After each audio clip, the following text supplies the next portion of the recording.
All right, we'll call the meeting to order.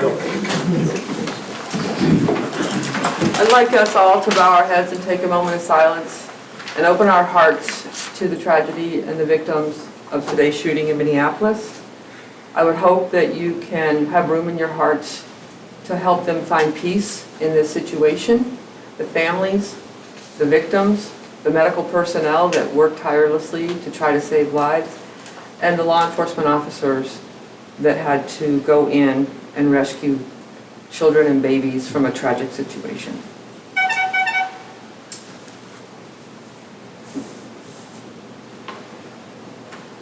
Thank you. Pledge of allegiance. I pledge allegiance to the flag of the United States of America and to the republic for which it stands, one nation, under God, indivisible, with liberty and justice for all. Thank you all. Item number 2, approval of the August meeting agenda. Is there any changes? Hearing none, I look for a motion. Motion to approve the agenda. Second. Paul is first, Dalton is second. All those in favor? Aye. Opposed? Same sign. Motion carries. Approval of the consent agenda, including items A and B, routine claims and payroll. Any changes, questions? Anything to remove from the consent agenda? Move approval. Approval by, motion by Brian, I'll second. seconded by Peter. All those in favor? Aye. Opposed? Motion carries. Number 4, Sheriff's Report. Good evening. Sergeant Alex Dean could not be here this evening, so just fill on in. Month of July, we had a property damage motor vehicle accident. This was in the area of County Road 1, just north of County Road 4, just where it starts to curve. A vehicle was improperly passing another vehicle, both headed in the southbound direction, ended up sideswiping and causing damage to the vehicle they were attempting to pass.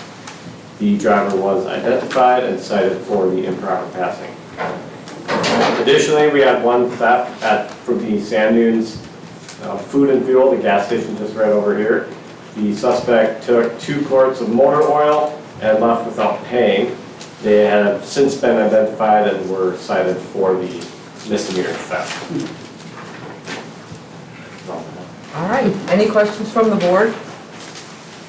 Comments, questions, anybody? All right. Do we want to move? We're talking about the, do you have any info on that?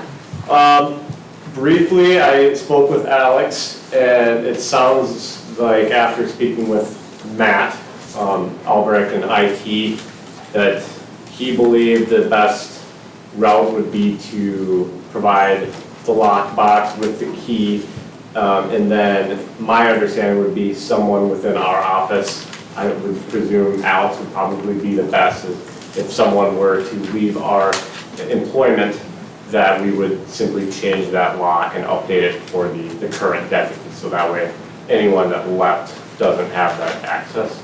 Okay. I believe that's what was discussed, and I think that would be reasonable and be pretty easy for Alex to keep up on. Okay. Any comments from the board? Everybody okay with moving forward with our plan? Okay. All right, thank you. We'll have Shelley continue to stay in touch with Alex and facilitate this happening to give you guys access to our building when needed. Perfect, appreciate it. All right. Thank you very much for being here. All right, yep, thank you. Yep. Number 5, open forum. If anybody here for open forum?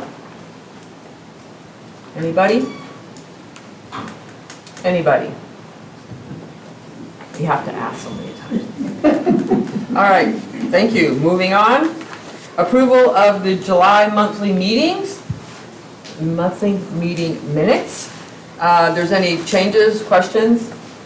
Move for approval. Who was that, Paul? Yes. Paul is a first. Do I have a second? Support. I go Brian or Dalton, pick your favorite.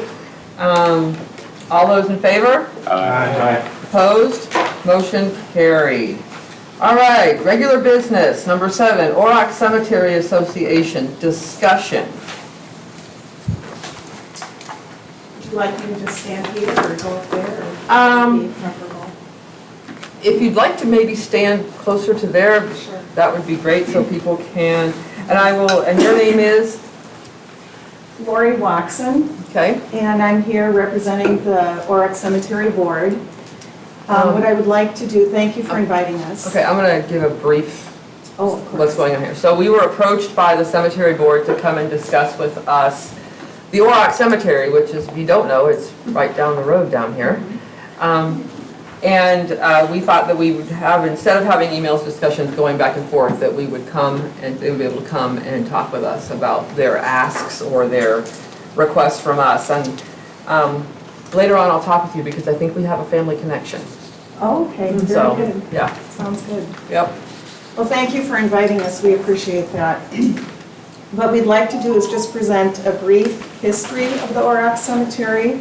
We'd like to express what our concern about it is, the type of support we're seeking from the township, the type of support that we do not need, and then just kind of in summary what our goal and hope is for the cemetery. The land for the Orrock Cemetery was donated by a member of the Eidskog Lutheran Church in 1896. The church dates back to 1875. It's fairly certain that the cemetery was in use prior to 1891. A cemetery was originally located across the road here, and most of that was moved to the current cemetery location. 2 graves remain on the site across the road. No family member was ever located in order to gain their approval to move those grave sites.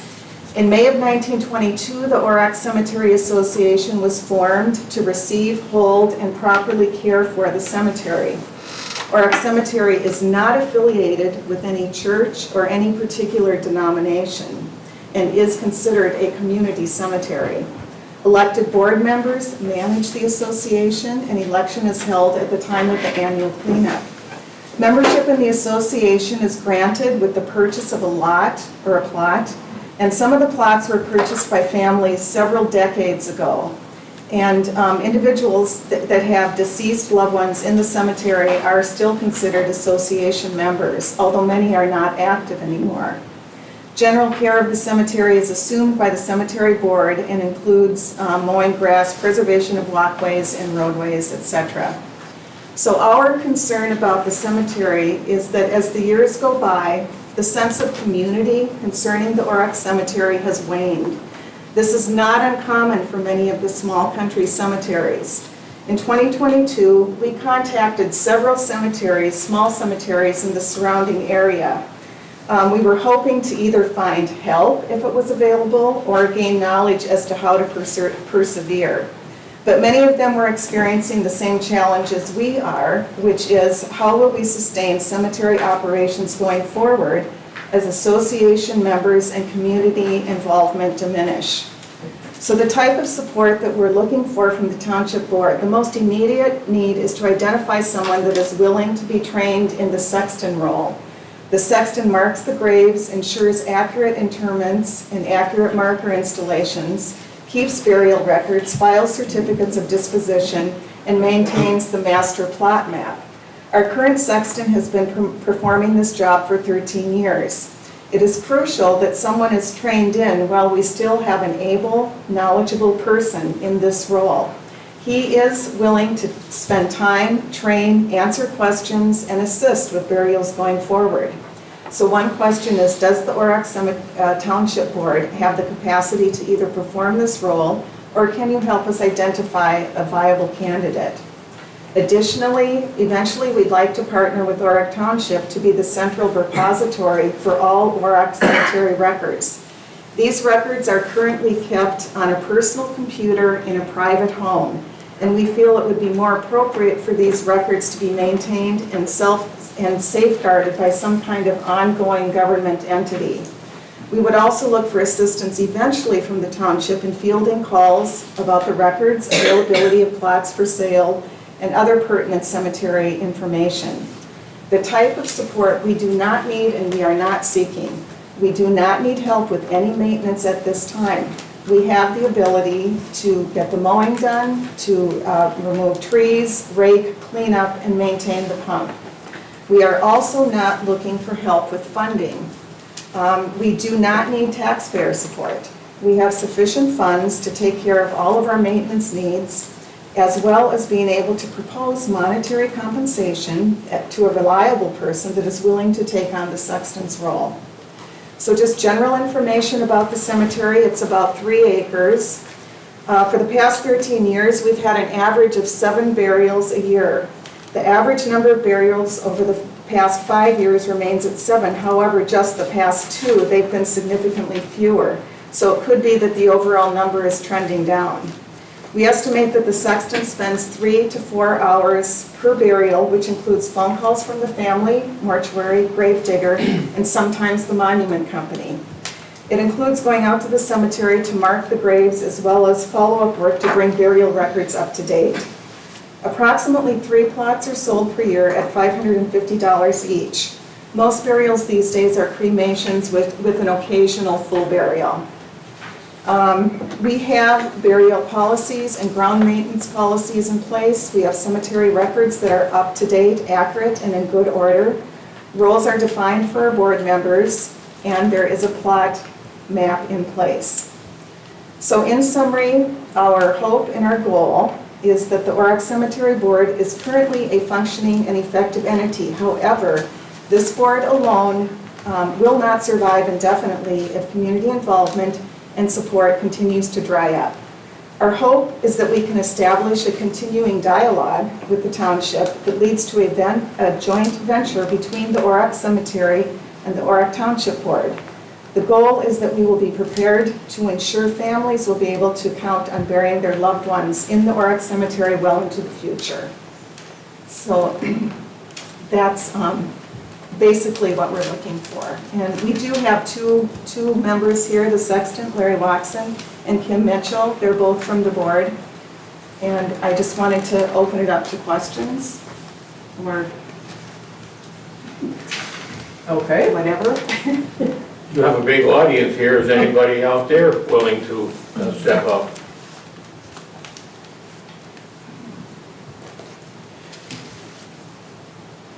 All right, we have further questions from the board. How many sites are still available? I missed that.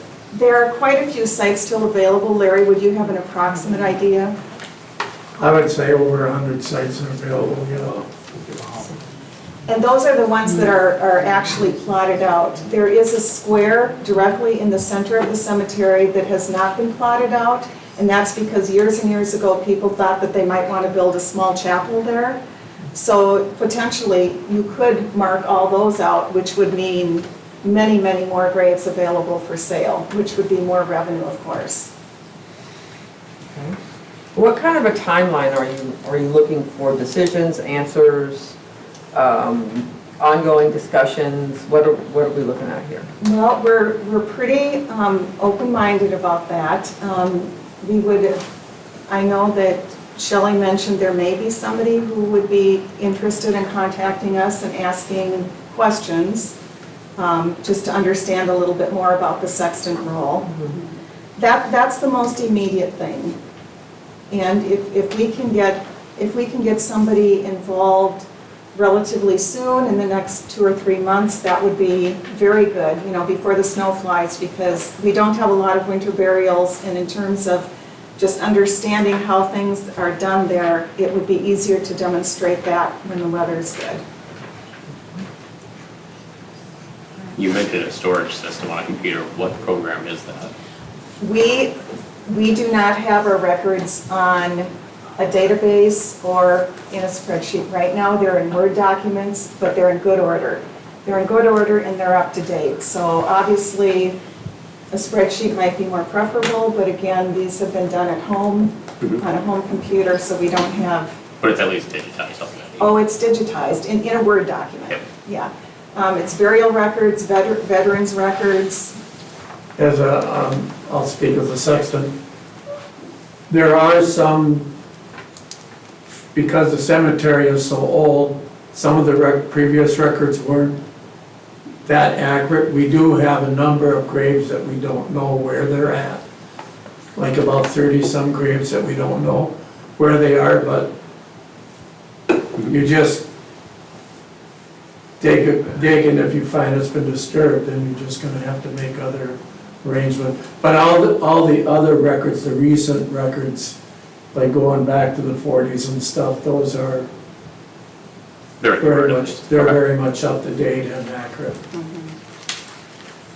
And we have about, 80 veterans that are buried in the There's cemetery? about 82 or 84 veterans that are buried out there. Maybe you could contact the St. Cloud State University Archaeological Department and then see if they can get access to a GPR machine, ground penetrating radar, and then you could run it over and that would show you the disturbed soils of grave sites. Okay. And they don't have their master's program anymore, but they do still have an undergrad program. So they might be interested in doing it as a school project, and that would be a low-cost alternative for finding those under 30 graves. GPR is fantastic for finding graves. Okay. Thank you. That is Commissioner Felder from Sherburne County, also a graduate of the Master's Certificate Program in Archaeology from St. Oh, Cloud very State. good. So Thank you. you might want to connect with him to Yes. get those details of who you might want to contact up there at St. Cloud State. Thank you. Thanks. And I got a couple of questions. There's 3 private cemeteries in Orrock Township. Correct. I think by law, once the cemetery becomes inactive, the governing entity, in our case would be a township, is required to take over the operation of it. So once you become inactive for 10 years, then it falls back on the township. The only other way is somebody petitions, they live in Orrock, petition that the township take it over, and that's not what you're proposing. But that would have to go to the membership. So that's kind of the legal framework that we're dealing with. As far as record keeping and that kind of stuff, I don't know if we can do it or not.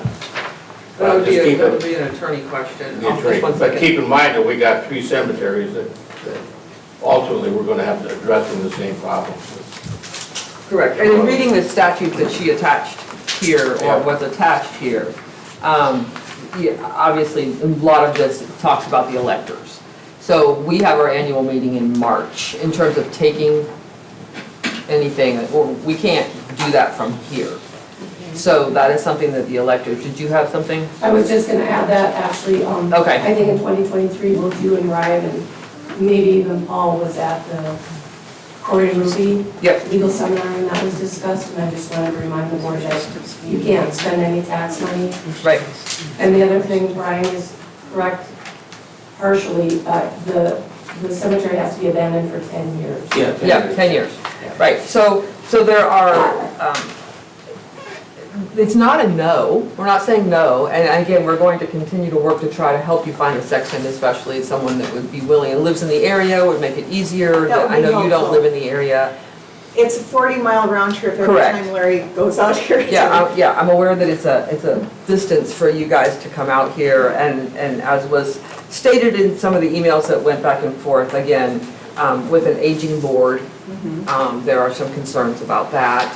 And the aging sexton, as you mentioned, concerns about that. So we are very aware of that.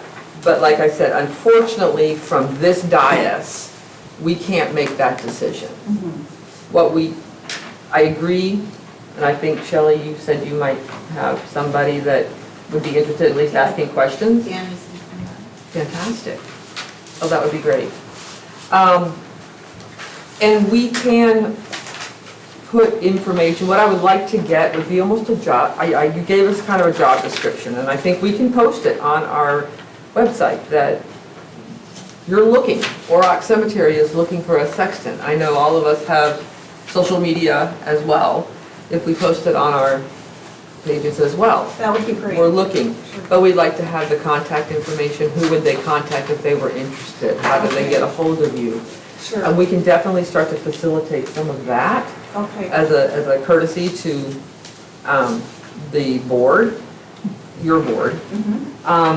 We will add it to our agenda for our meeting, Okay. because like she said, we can't spend our taxpayer dollars. We got permission to spend dollars last March. We're using that this year. We can't do it again till the following March. And it's Township Day is the same across the entire state. Okay. So that's one thing. And then I think that we have to kind of pare down what we'd be asking our electors for and what we'd be willing to ask them for. So I guess what I'm saying is, in the meantime, we can work on the Sexton issue with you, Okay, that'd be or great. at least by advertising it for you. That would be wonderful. Doing that, if you can get to Shelley with a job description and who we contact Sure. if they're interested. And then, I guess we would need a proposal very similar to this for our annual meeting Okay. to, more succinctly, what do you exactly want from us? Like, Okay. and then we can ask our electors, because they will make our choices for us. And you could make that proposal yourselves at that meeting. At that meeting, you can definitely come to the meeting and make that That's what proposal, you've just done like you did here. Okay, and that again, the time frame on that is? March. This coming March. Okay. That's the earliest that we can ask for more money. Okay. All right. That's the earliest that we can But we're do not it. asking for money though. It's all, well, it's It's a money, responsibility. it's the responsibility, and then the money we will have to pay our clerks if we're doing Okay. the record keeping, or we're holding the documents, or we buying storage on our cloud, are we doing those kinds of things? That is money, whether it's $10 or $10,000, we still have to ask for every penny from our electors. And Okay. it's also taking on that responsibility, because any new things we take on is not just for us. Oh, we'll do it, we're all in favor of it, but it's for now and forever. Right. So it's the township taking that on as a whole. Okay. I'm not saying we're opposed to any of this, but Right. what we need to do is, we also need to talk with our attorneys about our liability. What other insurances would we need to do? What other kind of policies would we need to take out? Which is part of an expense we would provide to our electors. And then go from there. Could we help fund any of it? Would that It would help? very much so. I mean, that alleviate would some of it? definitely, yes, we can tell you what our financial needs would be to do it. sustain that? To sustain that. And I think that's part of that ongoing dialogue that you want us to continue Right. to have between now and then. Right. Right. Okay, so we'll maybe discuss offline sometime. Absolutely. We will continue to have these conversations, and we can continue to, those can go back and forth Okay. between now and then. And I think by doing that, we will have a really nice, solid proposal for you to bring to the Township Day. In And then March. we'll have our legal understanding from our attorney, and we can tell you this is what we think it's gonna cost. Okay, that would be helpful. Yes, sir. Can I bring up one thing? Sure, sir. All the people who buy plots out there become members of the cemetery. You can't sue yourself. And we just need our attorney to put that in writing for us. So we can, our attorneys will definitely tell us and take care of it. It's more stuff for people who trip and fall over something while attending a funeral, or something like that. We're talking about things that would happen if someone was out there visiting a grave and it hadn't been mowed correctly and they trip over a branch. I mean, there's all kinds of liability issues that we as a township look at a little differently than we do on our private properties. Okay. So then I'll be in touch with you, Shelley, about some additional information? Yep, Okay. and then sooner than later, a job description to us Yes, absolutely. with contact information. Yeah, I can get that. We already have the job description, I've got one of those written. Okay, then the contact information, if you're interested, please contact who it is, what phone number, or email. Okay, very good. And we'll get that to you. Yeah. Thank you. But we'll definitely want to work. I mean, it is part of our community. And we do have a lot of members from Orrock buried there. And I know there'll be some more interest when we get the word out there that we're looking at this. That will be very helpful, just getting the word out. Yeah, we can definitely help you with that. There's someone in the audience that is very cooperative in helping get the word out. Thank you very much. Thank you. All right, Ann Lake Beach, and I forgot my fishing pole.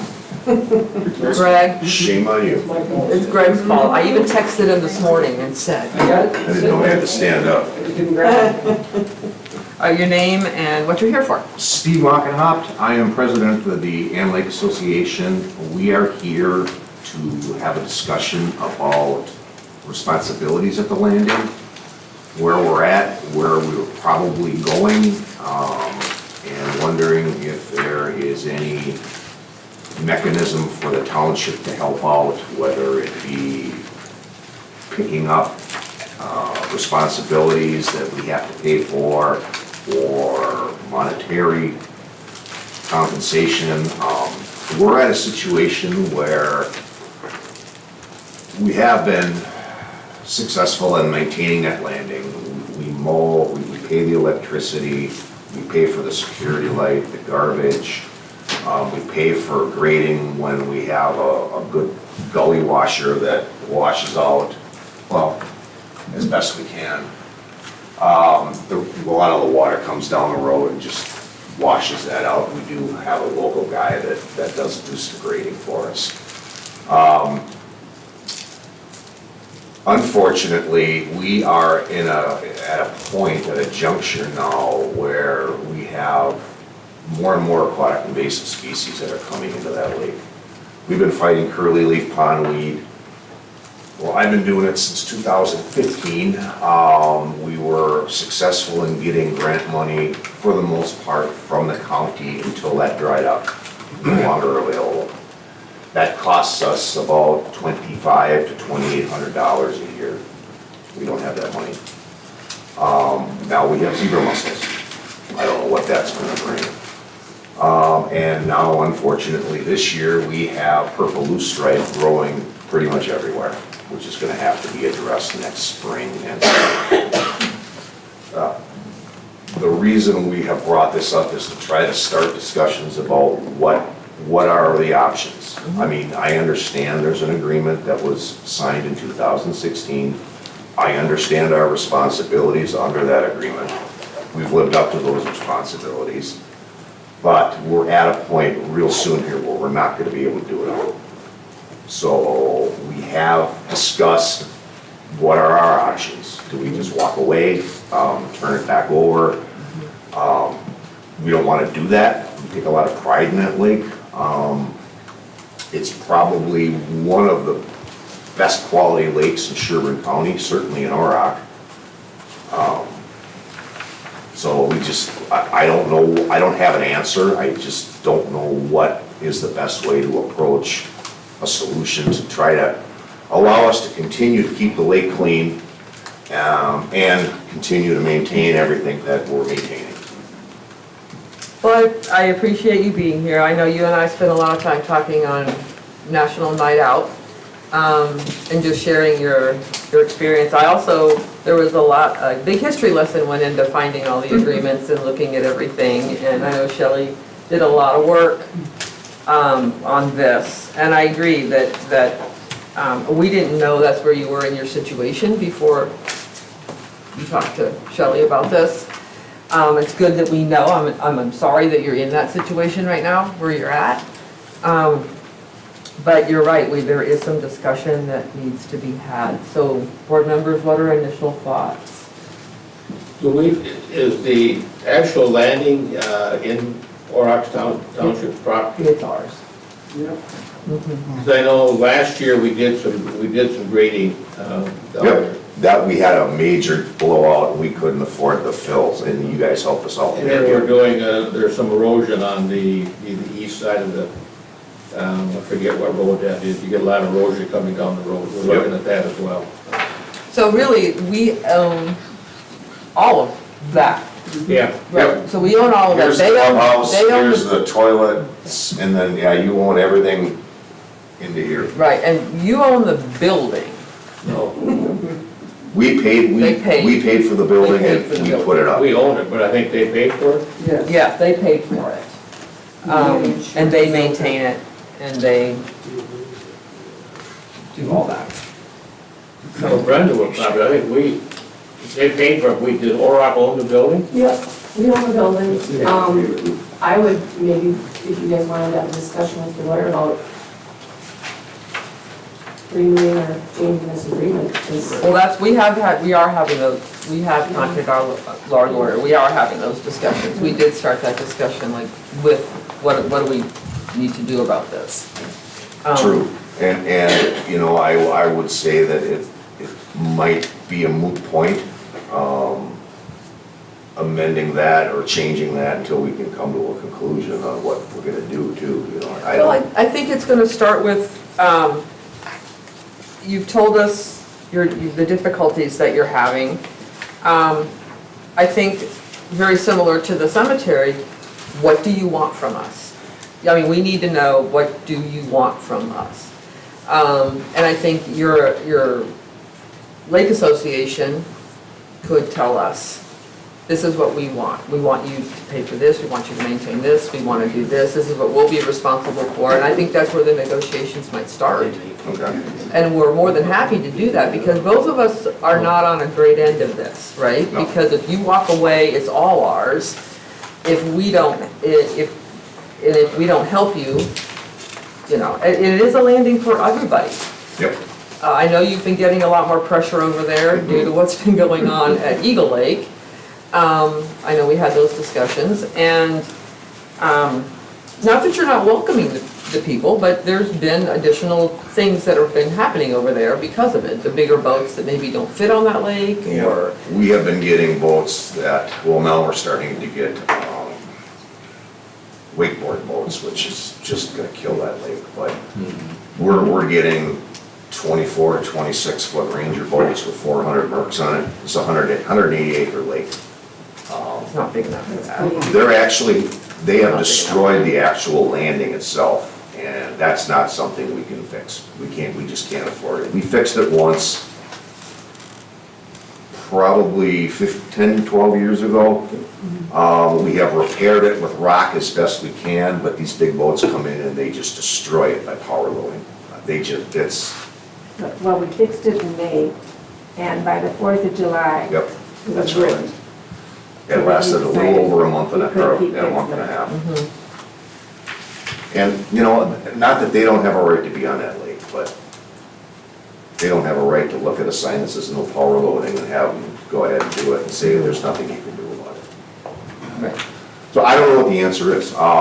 If it's financial, if that's even an option, that's probably the easiest. If it's turning over, I don't know how internally you guys work. In terms of what we do with the property or the landing, or, Well, you know, our focus since the 60s has always been keeping the lake, improving the lake, keeping the lake clean, and it is a very clean lake. And we're not gonna deviate from that. So if we have to, put our money towards aquatic invasive species, containment, not eradication, because that can't happen, but we're not gonna have any money to maintain this. right, and so as far as water, our interest ends at the water Totally line. understand, yep. So that's, the water is unfortunately DNR or Yep. Lake Association's Yep. issue. I know you and I talked about the lid, we talked about other things that may or may not be feasible on your lake. It won't happen. I've talked to about 10 people. Most of them said no politely, a few not quite as politely, but, Yeah, it's just, we're in over our head Okay. right now. And I don't want to violate that agreement either. I understand that, and I'm glad you're coming to us before we have to come to you and say, why aren't we fulfilling this? And so let's have those discussions ahead of time. I agree with you, 100%.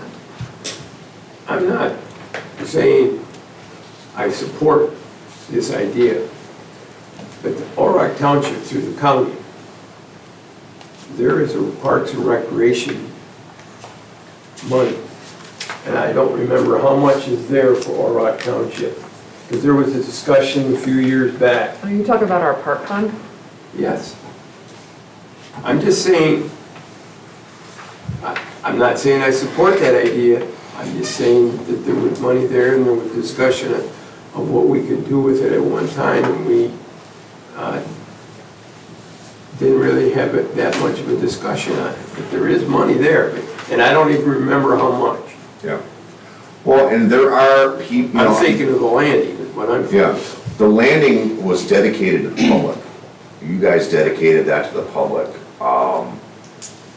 There is a picnic table there. I know in the bench, people use that. They use the dock. The kids use the dock all the time.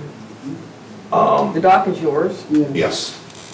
The, maybe the issue where that area doesn't get used more as a park is because of the chain that's around that grassed area. We put that up a long time ago because people were parking there, and it's swamp, it's muck, they sink, they get stuck, then the tow trucks come, they trash it, we have to fix it.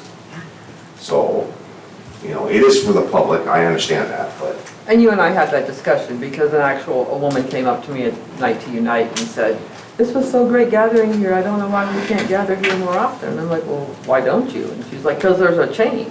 So, and him and I talked about it afterwards, and I said, you know, I don't have, yeah, maybe it's Jersey Bear, something to keep, because those cars park.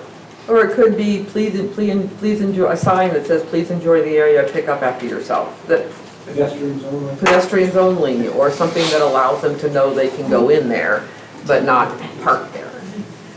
I don't know, there's other ways we could possibly look at that, but I think before we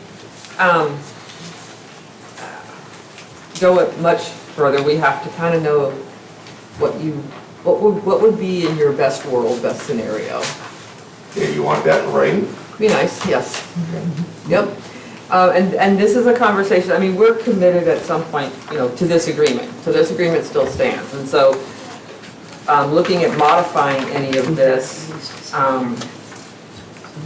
you know, is something we can start looking on.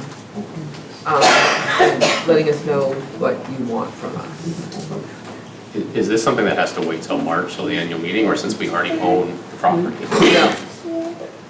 On number 4, Chair, if you would look, the last sentence does say that, last 2 sentences, basically the club will maintain it unless otherwise agreed upon in writing by the township ahead of time. So would it make sense for the club to come with some quotes for you guys to look at? Well, that's what I'm asking. I want him to look at this agreement and tell us, in his best world, what would be the changes? What does he want from us? What does he need from us? I think that says you can spend money if you agree. In conjunction with this current one we have here, what would you like changed? What would you like to add? What could you take more of in exchange for something else from us? And not that I think we're going to say yes to everything, but give us your wish list and let us start from there. And I think we want to try to make this work, because it's not something that we want to see go away. I personally don't want to see it go away or get not used or go to disrepair. But we need to figure out what we do. I agree, I think that's the first thing. What are you looking for? What are we willing to look at? But I think that's like, once that is determined, then we start looking at some other sources besides just the township. It could be. Well, I'm just saying it doesn't hurt to explore those things. Well, I do, and I think, interestingly enough, at a meeting yesterday, which Commissioner Felber never let me know about this wonderful place, there is a place called the Initiative Foundation, which does grants and low-cost loans for community projects, for community things. I had a long talk with this guy yesterday. So this would also be an option, again, for the Lake Association to actually engage with them about, and I went on their website this morning and looked at all the stuff, and they have grants for just these things. So that's some options. I can give you his information as well. And I don't know about the park funds. I know last time I looked, there were 24,000 in there. But that would be a county board issue, that we would have to go to the board about spending the money whether that's designated as a park. Right, I'm just saying explore it, I'm not saying We can committee explore doing it all. We'll explore, I'm yeah. just saying, looking at other options. I like besides the out-of-the-box thinking, though. We're looking at governing with a yes versus governing with a no. So I think that that's an important place to start. Yes, let's have a conversation. Yes, let's have a conversation. How do we The bottom govern? line, it's our property. It I was just is, gonna say that. You it guys is own our it. property. We could just walk away. Being that it's your property, does anybody on here know, is it automatically covered under your insurance? Shelley's been dealing with that question. That's what started this whole discussion, is that's kind of where I was wondering if we were just duplicating insurance, because that's a big expense for us too, but. So, I spoke with our insurance person, and she said that you don't insure property. She said that, she gave the example of that the township owns the streets. We maintain this township streets. But if there's a parade happening on that street and somebody's throwing candy out and a little kid breaks their arm trying to get the candy, it's not the township's responsibility. You can't insure that.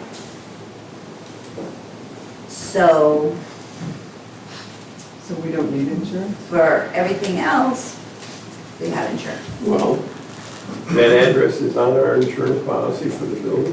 No, it's not. But what about your? But it would be the shed and the, Well, that's what I'm talking about, the shed. yeah, that stuff needs to be insured, but it's not ours, it's theirs. So It is yours. that's the thing, is we would have to tell Lisa how that works. So one of the other issues that came up was that if the building, when we talked to our attorney, if the building is ours, I mean, if it's going to be, we have a lease that you're responsible for anything that happens with that building. In this, not a lease, but we have this agreement, right? If we were going to say, and my understanding from the attorney's conversations was that then we would want to, if we were going to insure that, then we would want to limit what can be done there. That's what he said. And we would not be able to have the large gatherings. You wouldn't be able to have open fire. You wouldn't be able to have certain things, according to our attorney, in the conversations that Shelley had that she shared with me. So, I mean, we don't want to take away what that's for, right? It's for that, because there's a higher liability, Yeah. the more people that we have in that building on. True, yeah, but we're at a point where, and I'm not trying to be difficult. No. We don't these need are a open. building anymore. We could use this building for free. We use that building 6 times a month. There's some stuff. Like 6 times a month. That's why she's here, keep me in line. 6 times a year, we have the ice cream social, which could be held outside, we don't need that building. You know, we don't, there used to be a lot of stuff. It's literally for storage then.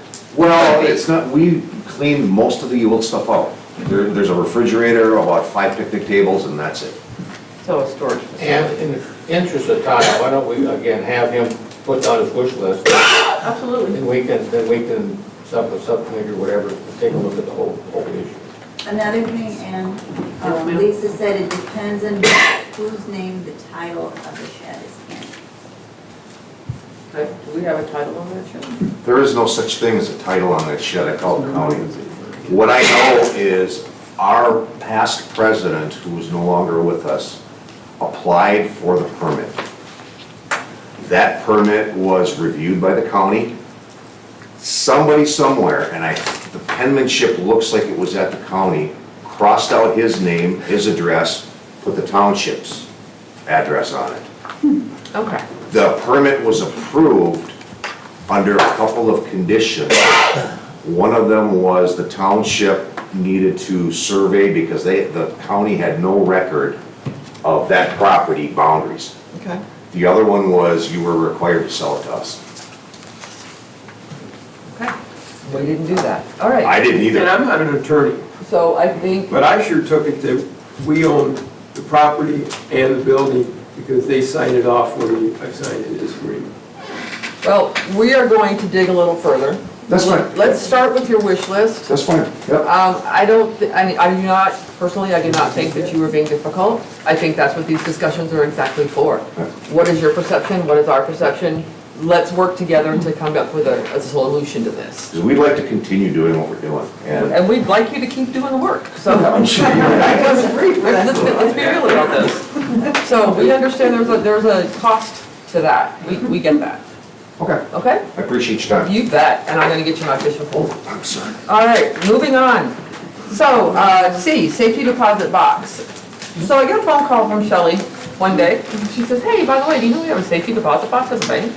I'm like, well, I know that there's an item on our consent agenda, or our banking stuff. Do you know what's in it? Nope.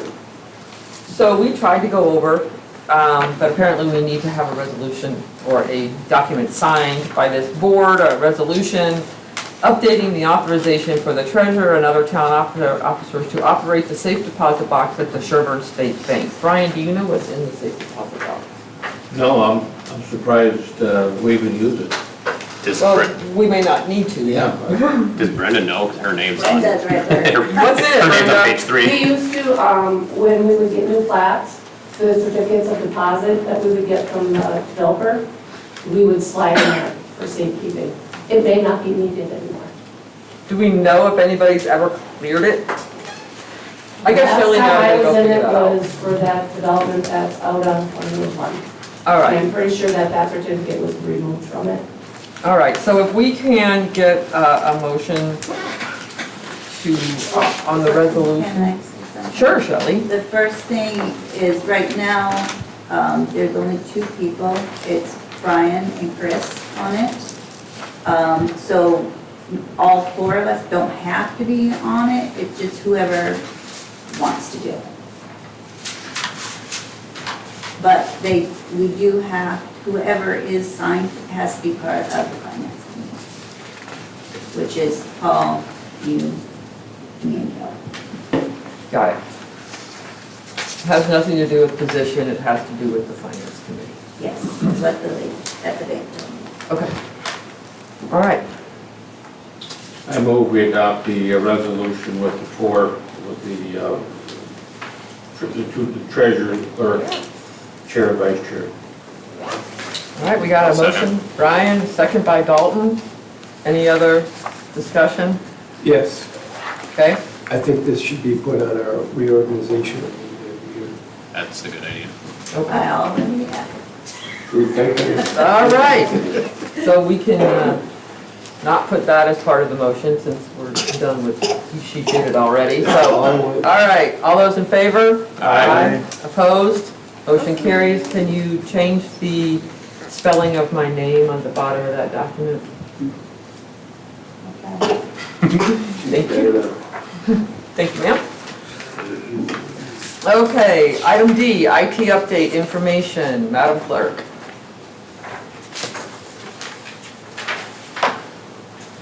Okay, so you have your new tablets. And if you want help with knowing how to navigate them, Kelly has offered to do that. You just have to set up a time with her. They should all be workable, compatible codes. Each one of them has their own code and it's inside the cover there. All of the computers are updated and are working. We do need to do one more auditing process to make sure that there are no devices that have anything, any outside of the devices that still have things that they shouldn't. And we are currently standing at $2,535 still in our budget. Okay. And I just wanted to make you guys aware that I'm still getting notifications that at some point we're going to have to update our website to .gov. .gov. And I've got to do more Matt research on said how so. that works. No, you don't have to, you do not, you don't, Well, we're getting, okay, AB stuff, Brenda, you know. we're getting different information from Matt. Yeah. So we're Matt's just, look at the statute. I still think it's not a bad idea, but we will, I don't know, we have to talk about that because Kevin thinks that it's not secure. So I want to do some more research. That's on my that. concern. we had, yeah, and there were some discussions at the Matt meeting the other night about that as well. So I think we need to get some better info. Yeah. Because if we have to, we have to, if we don't, we don't. But That's Matt's completely That's why I saying said I we was gonna do. get more research. Matt saying that? Mm-hmm. They got the lawyers, and that's the statute says, if we don't do absentee ballots, we don't have to comply, right? Yeah, That's what I printed off. so, yeah, so we're getting two Do you different have this? things. What's that? This is the Minnesota statute. And it says you don't have to comply fully, transition if you don't do absentee ballots process. We don't, the county does. True. So that's why we're getting mixed information from Matt. They were pretty Okay, clear. I'll find out more answers. Okay.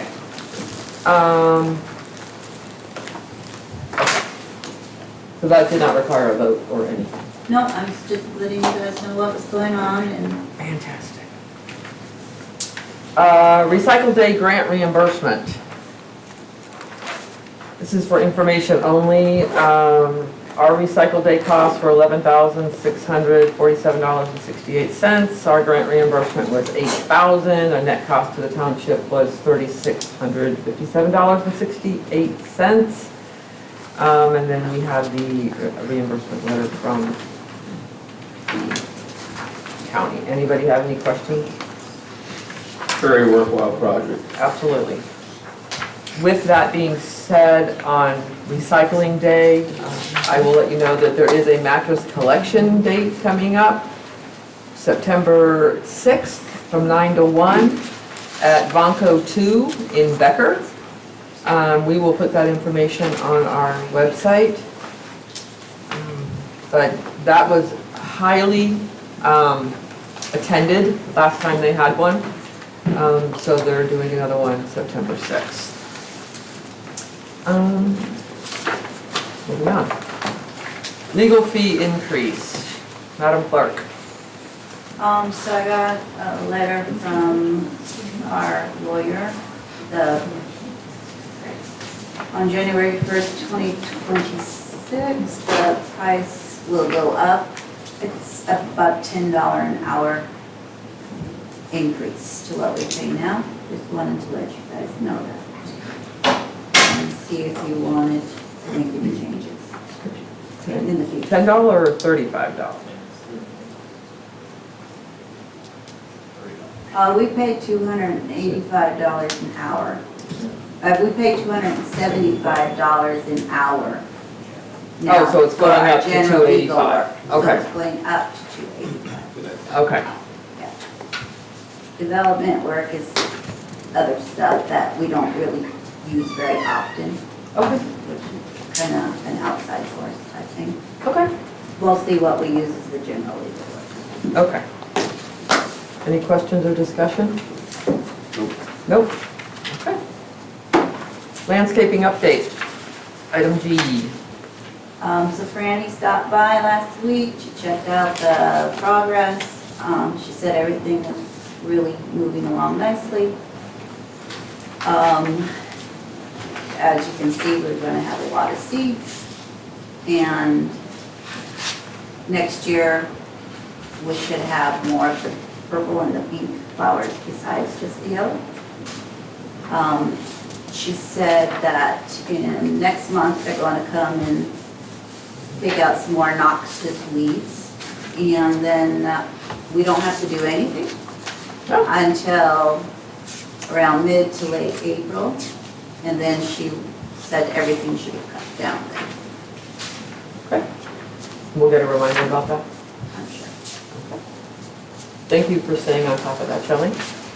Item H, variance request, discuss and action. So does everybody have the packet here? Bishop's here. Did you want to tell us a little bit about what you're doing? Sure, I'm a Orrock resident, been home for 29 years. I have 40 acres on 255th Avenue. Bought it, said 27, 28 years ago.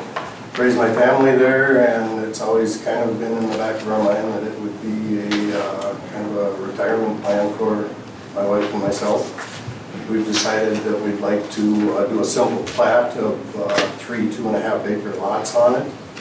However, I have to apply for a variance because there's more than 26 residents on our dead-end street, 8/10 of a mile long. When we bought our property, there were 6 people on that street, so just looking for the variance to the township, and then I have to apply it through Sherburne County as well. But I guess that's it in a nutshell. Anybody else, any questions on my end? I'm confused, there's 2 plats here, one is 32 acres, and another one shows the cul-de-sac, but That's because they're showing the number of houses, because you can only have 23 on the dead-end street.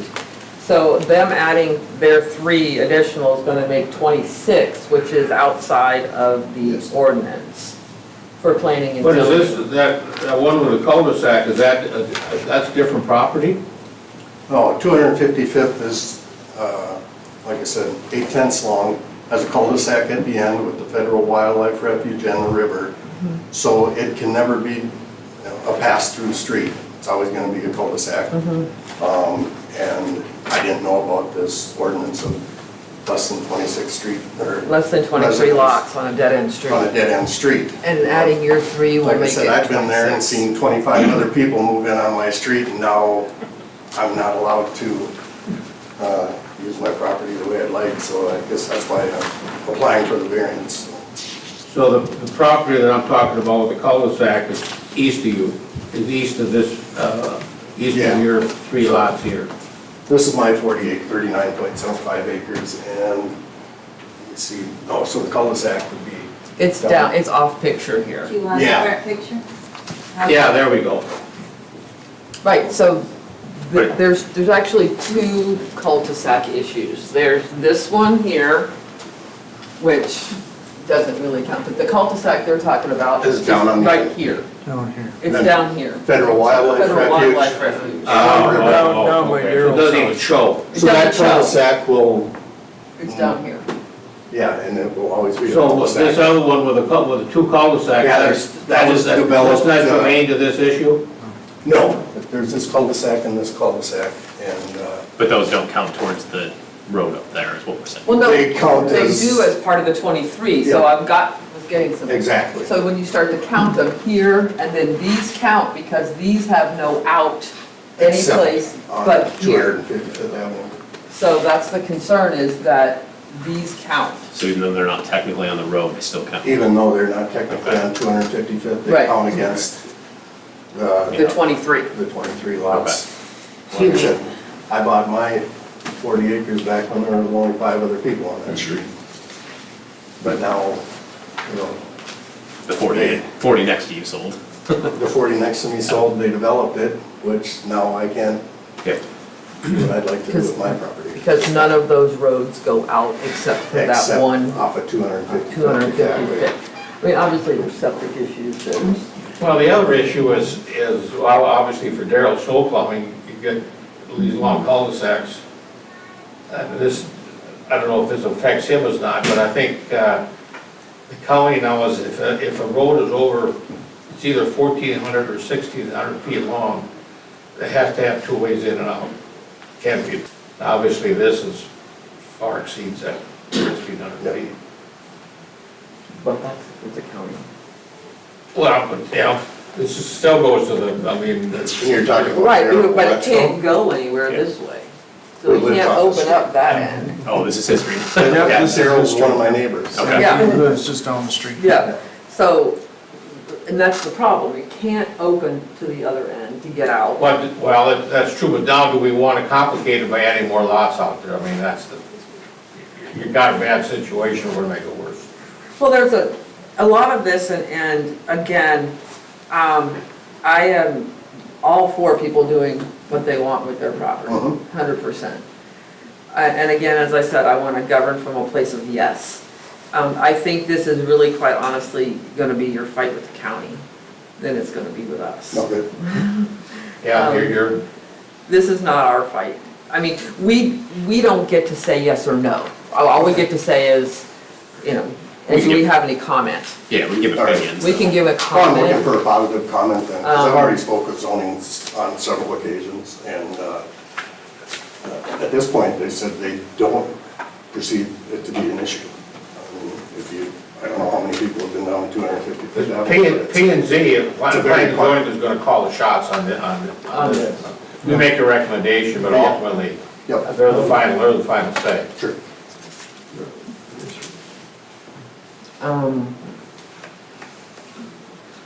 But there's gonna be more lots out there, I mean, you still have room for a couple more lots. On my property. Yeah. There would be a possibility of more. I don't plan to do any more than that. It's a sticky wicket. And I guess this is gonna, What do you see as the sticking points? What is the sticking? Well, just again, the long road, if there's ever, we have to get emergency vehicles back there if there's ever a tree down. Accident, we've had that problem at another development here in town, or in our township. Where we couldn't get emergency vehicles in because I think semi got plugged up somewhere. oh, that was a little bit, yeah. Yeah, but that's always a concern, is when you get these long roads with just one in and out, if there's a problem, and you get an emergency vehicle, whether it be fire truck, EMT, police, whatever. Okay. It's a safety concern more Sure. than. Well, I certainly invite you to look at the property, because there's definitely no issue with getting down 255th We Avenue. drive by it all the time to get to the Yeah. lake. Get to Ann Lake, so, from our place. What are the board's thoughts? I'm in support. I'm with you, Ann, that it's supporting landowner rights. He's been there for how many years? He's watched it get developed and now he can't do it. That doesn't sit well with me, so I would be in support of a variance here. Yeah, I think are supportive, but we're questioning the long dead end road, I guess is the only, As a comment? it's a comment, yeah. Okay. I think we support it, but we question the long dead end Yep. road. And then obviously it's going to go to planning and zoning, and then I believe it's going to go to the agenda of the county board. Great. So, I mean, we'll note our concerns. Okay. Excuse me? Okay. What? Excuse me? Board of Adjustment. Board of Yeah. Yes.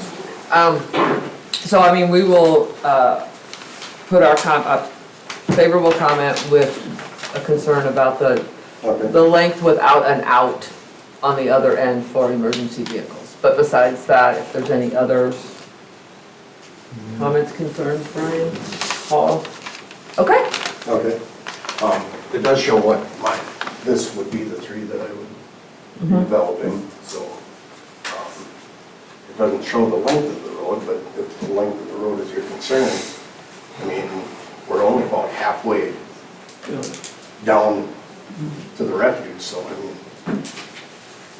I don't know what that length would be, but like I said, I invite you to take a look at the road itself, because I don't think anybody's having an issue, and Daryl lives right across the street, so so I know he doesn't have any issues with it. All right, we'll take care of it. Thank you. All right. I'll sign that. Here to be signed. Do you have a fresh one? You want me to keep this one to sign? Fresh one? Okay. Okay, moving on. We can take a pause here. If there's anybody who doesn't want to stay for the rest of our meeting, feel free to get up and leave if you need to. We know some of this can drag on a little bit, so it's kind of up to you guys. Feel free, it's okay. All right, moving on, number 8, easements. Easement on 16376 230th Avenue Northwest, review encroachment agreement and sign. Shelley, you want to give us some background on what changed differently? I think Shane is here. I'm here. Okay, So I'm going to go ahead and politely say I received this agreement, and this is a farce. No one with any common sense would ever sign this. It makes my situation worse. It says live on pins and needles indefinitely and wait for a written letter for me to bulldoze my driveway and my building at any time in the future. This thing's crazy. There's no way I'm signing this. I mean, read number 2. You don't even need to read past that.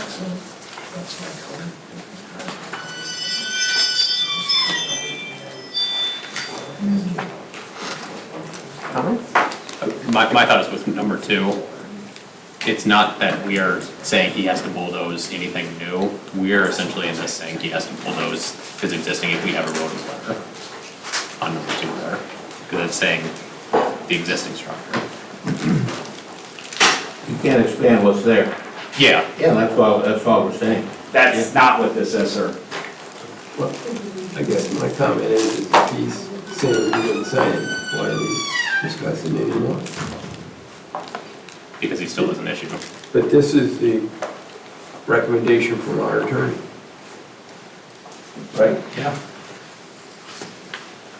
But would you sign something, Paul, that says you have to bulldoze your, or the chance that you have to bulldoze your garage? That isn't what I'm talking. I know. I would like that question answered. But the thing is I think there is a simple resolution that says any new structure, if he received a letter from the township, that he would be responsible for getting rid of. We have not addressed that his existing structure can stay. That's not what this is saying.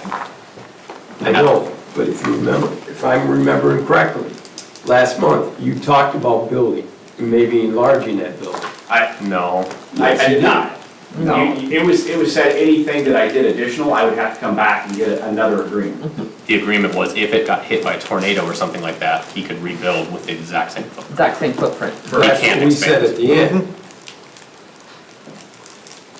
I'm sorry. The agreement was that I'm what gonna was- stick to what I thought you said during it, because that raised my eyebrows quickly, is, well, I can do, No. if I wanna make it larger, I can do that. No.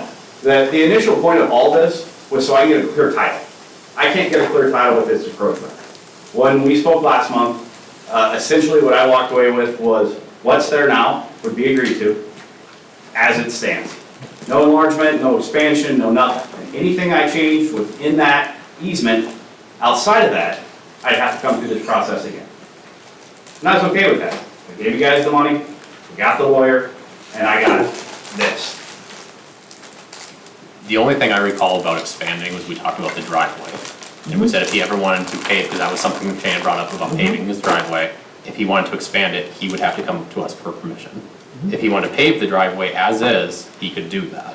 That was the only thing I recall about expansion was the driveway. I don't know if that's even in your plans or not to expand the driveway or not, but the garage itself was never talked about being expanded.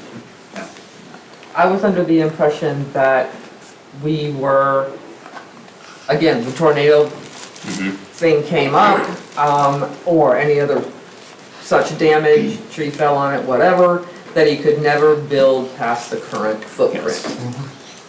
Yes. And we had agreed upon that, and we were going to allow it to sit where it sits, and that was gonna be it. What he's objecting to is if we terminate the agreement, I don't even know why that's even in there, to be honest with you. Why would we terminate it? Agreed, why would we? But to Shane's point, if at any point the next board that comes along wants to terminate it, they could tell Shane he has to knock down his existing building.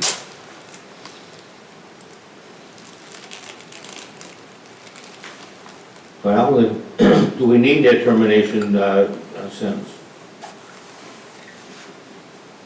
The attorneys always like to have an out, I mean, Mhm. I understand that, but Too many of them. that's defeating why we're doing the agreement. Exactly. We either need to get rid of the termination, or it needs to change something about saying the existing building, any new buildings, we could tell him to remove. Well, we won't even, that would be addressed should he come back to us about a Correct. new building, because he can't put up a new building without coming back to us. Because it will be a violation of It would county be a permit and violation everything. of county permit Yeah. issue. So that, I don't think we need to get that far in the That's fair. weeds, because that opens up too many 100% what agree. ifs, you didn't know, I don't get it questions. But that's the So- only two options I can see here, and So- I'm with Brian, I think it's cleaner just to get rid of the termination. Just get rid of the termination clause. Okay, so, I mean, the attorney's not gonna like that, but I mean, they always want it out. Including the last sentence of that paragraph. The owner shall not be permitted to increase the amount or scope of the encroachment. You wanna save, that stays.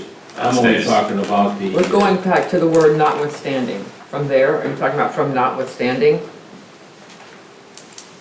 So Yes. subject to the township's rights to Yeah. terminate this agreement as provided elsewhere in this agreement, the owner may construct, maintain, and reconstruct an accessory storage unit driveway on the owner's property as graphically depicted in Exhibit A, meaning your current property. Yes.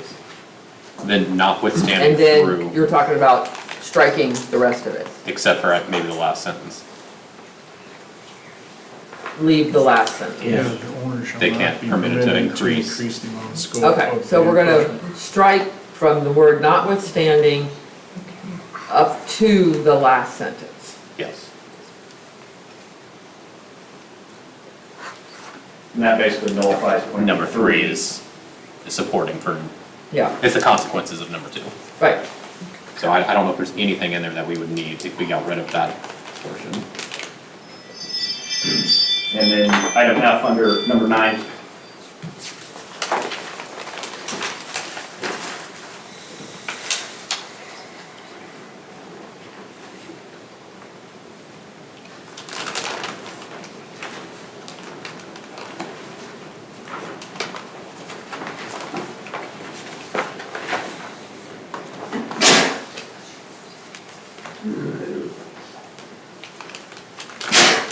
Again, that, he's right, that's against the whole agreement. Basically, we're saying we can keep your shed there unless it gets in our way, then you gotta take it down. Well, I don't know, again, I think that's a utility easement, I think it's a drainage easement. drainage easement? It's a drainage Okay. easement that we've since like combined those words and decided that we can put utilities anywhere there.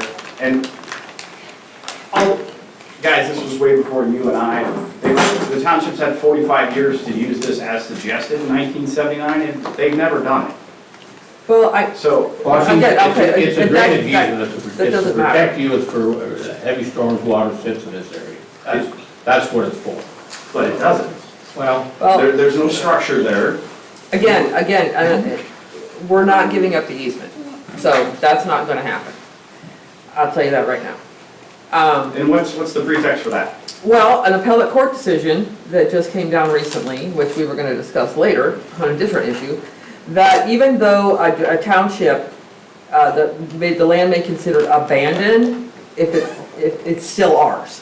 An appellate court decision came down that we do not have to prove that we are maintaining it or that we are using it for anything to still own it and still have it. So, we're not in a position to give up easements at this point. Especially when that's for drainage. So, I can tell you that, well, I can't tell you for sure, I can't vote for everybody, but what I can tell you is that right now, it's not in our best interest to give up any land or any easement. And we're not going to, at least in my opinion. This is a vote, 5-person vote, that's my opinion.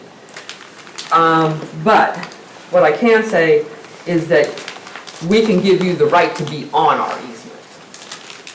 Absolutely. Which I think is what we're trying to do.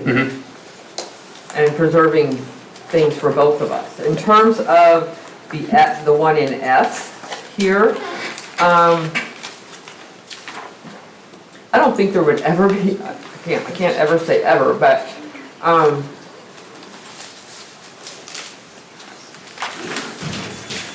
unless there's a seismic shift in the earth, I don't know why we would be using Correct.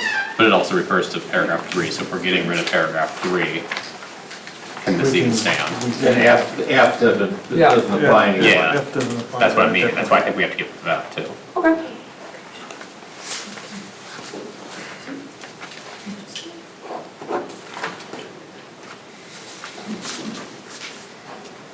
Do we need a motion? I think we all have something to say. Yes, go ahead. Well, I'm sorry, you paid for the attorney. But it was our attorney. They're making recommendations. Before we make a motion, I think we should bounce this back off to them with our changes. Is that your motion? Well, I'm not a lawyer. But I mean, I tell think them we that this need is, to protect tell them this is our intent. This is what we're gonna do. Yeah, I don't have a problem with that at all. I'm just saying, I don't know the law. Sure, I don't think we can change it, I think the lawyer has to change it, but we still need a motion to have the lawyer change it, correct?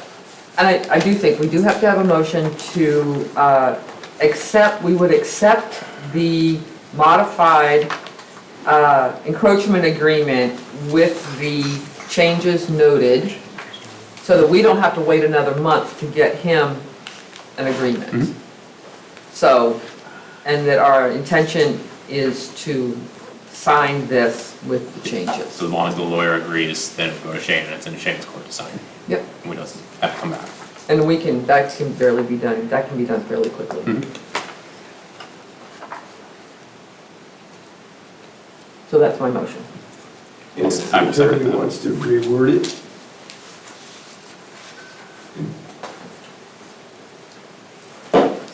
I'm just saying, we have an attorney firm, we trust their opinion. I don't disagree with what you're saying.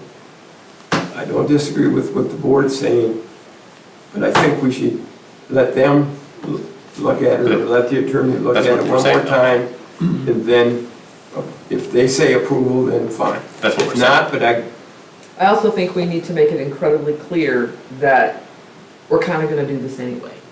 Well, I think this is our intent. This is our intent. This is what we Yeah. want to do. Unless they have major reservations, they're gonna accept our And intent. give us some kind of They work statute for as to why us. we can't.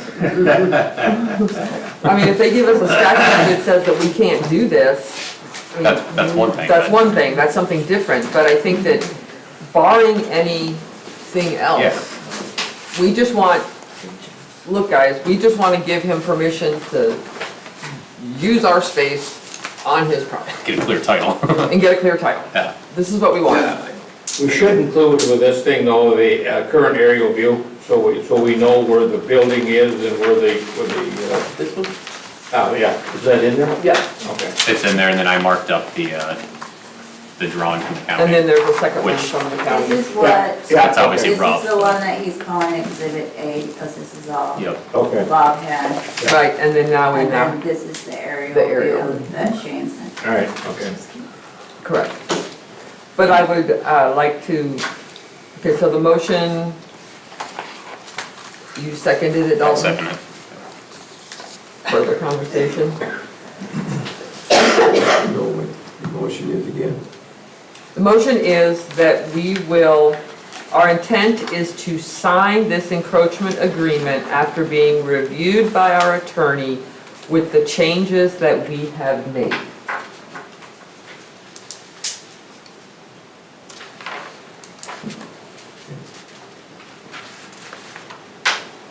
Still second that, Dalton? I do. And just to be clear, that is in 2, removing notwithstanding up to the last sentence, striking all of paragraph 3, and striking 9F. And yes, I second. Further discussion? All those in favor? Aye. Opposed? Motion carries. Real quick, am I paying for that, just so I know? I don't know what your bill is yet. Yeah. At the hours, I have it right now, so I kinda know what I'm looking for. All right, Fair question. yes, okay. Easement B for drainage use on 233rd Avenue Northwest. Who's on this one? Road Committee. Kevin, I think. Kevin, Evan's the one that's got all the. All right.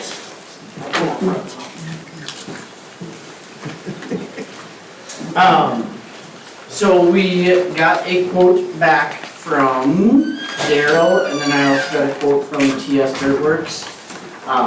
There's also, Wish has got a pretty picture of what is kind of being proposed to, that's kind of what they bid on at least, to go out there.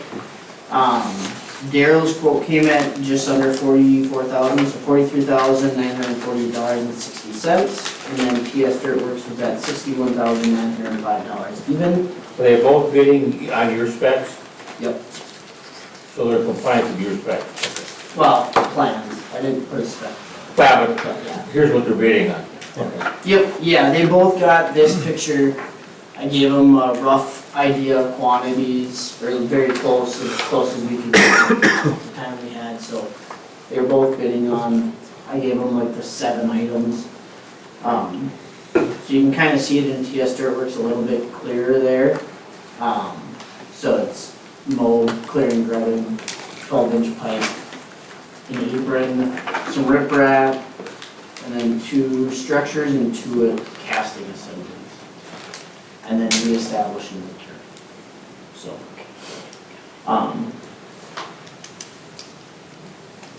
yeah, questions on that? As far as pricing goes, it's not cheap, but at the same time, this would probably be very, very close to the same price as what we would see if we were trying to add this to the project, so we're just getting this kind of taken care of before we get to the street. And just to recall that this is not a Band-Aid, this is permanent. When they do the street, however many years, it will tie into this existing Yep. project. And I Yep. see the waiver was Yes. obtained. Yep, so the only other item we do have, out on this area, so these right-of-ways they were originally platted, and donate and dedicate to the property owners of the property owners forever in the streets and avenues, parks and beaches as shown on the annex plat.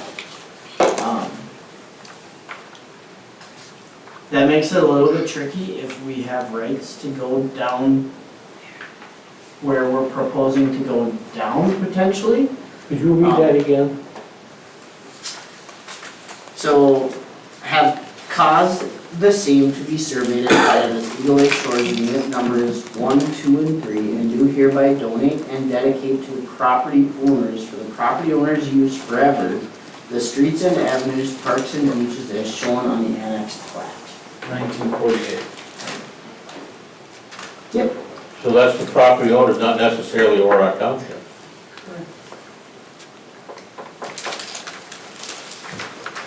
You guys have adopted streets over the top of them, but. Just not those going down to the wetlands we have. The whole, this would be an excellent question to ask the attorney. Typically, if land, at least in another township, every attorney is going to give you a different answer, so ask your own. I'm not giving legal advice, I'm just saying, in my experience, if there is not an HOA that is, or a group of folks that have taken this property into theirs, typically the default is to be given to the Governing body. agency. But check with your attorney. Local government unit, okay. We will do that. Got a question way in the back. Word of This wisdom? came up years and years ago. The parks out there are in a landowner's name. Yep. So I Yeah. caution you to spend money on this project. I would definitely call Ruby on it. This is the weirdest plat, we worked on this for another reason years ago, and it is the only plat I've seen. So this is what she's talking about, was the part. It's the dedication. Is that what, up there? Yeah, that's what we're dumping in. No. We're dumping into that, So right? that for that, yeah. that park is just wetland area, but this park and that beach are in someone's name. Those are listed to a specific project. What does it show on Beacon? Which sections? This is owned by a property owner. Okay, You can so see a property owner. it doesn't show our easement at all. It doesn't, well, there is no, this is owned by. Right, but this, But this is shown. as easement? We thought, It shows up as owned by Orrock Township. So unless you actually read this portion of that, you would never know that. And we're talking about how much of this? So we would be staying in this area. Okay, we're gonna stay in here. Yep. But But this applies to that green area. the green area as well, just the green area. Potentially. That would be an excellent question for you. Because you guys have accepted the roads, so, But not these particular roads. but not these particular roads. So it gets, The other problem I have with this is the drainage issue we're having as a result of the owners, No, property not owners down there, putting in berms. Shelley, can we please go to the pictures so we can walk through this again?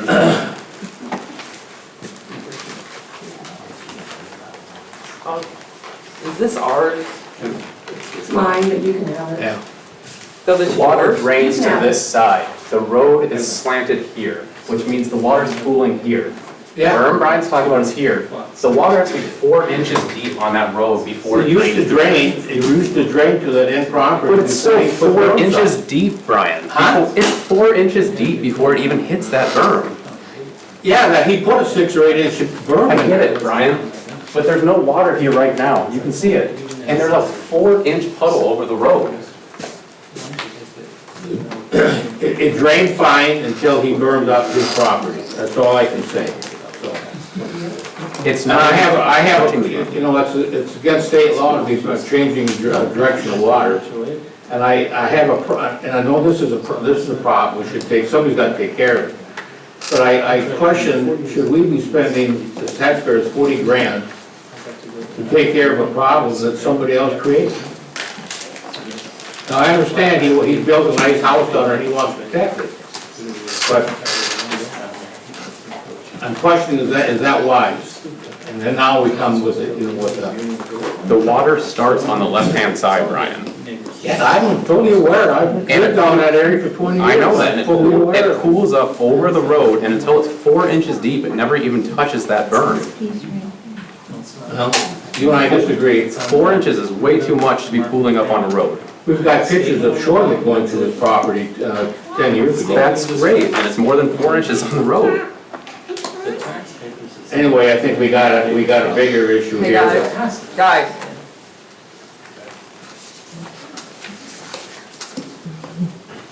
Keep going. We're good at this point. We've hashed this out 3 times, the last 3 meetings, we've hashed it out. The road slants from the right to the left. When the water comes down, it goes across the road this way. This berm doesn't do anything of redirecting. That isn't where the berm is. The berm's right here. No. The berm I'm talking about is at the end of the street. What end of the street? This?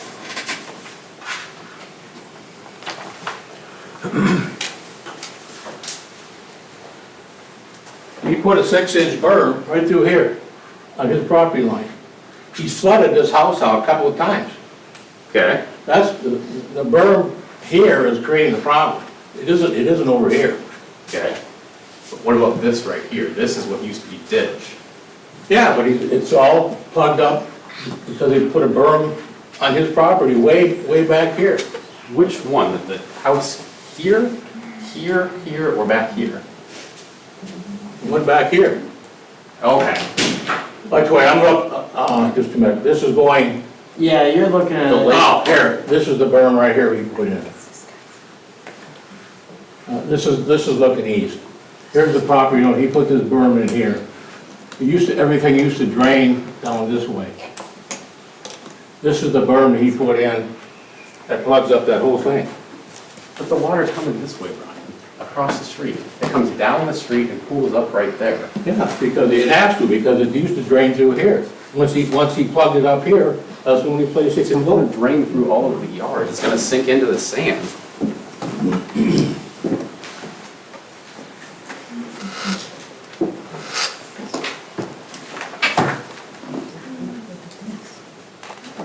The other thing you need to be cautioned on is, even though those roads are dedicated, if they were dedicated to you, they've been unmaintained for 25 years.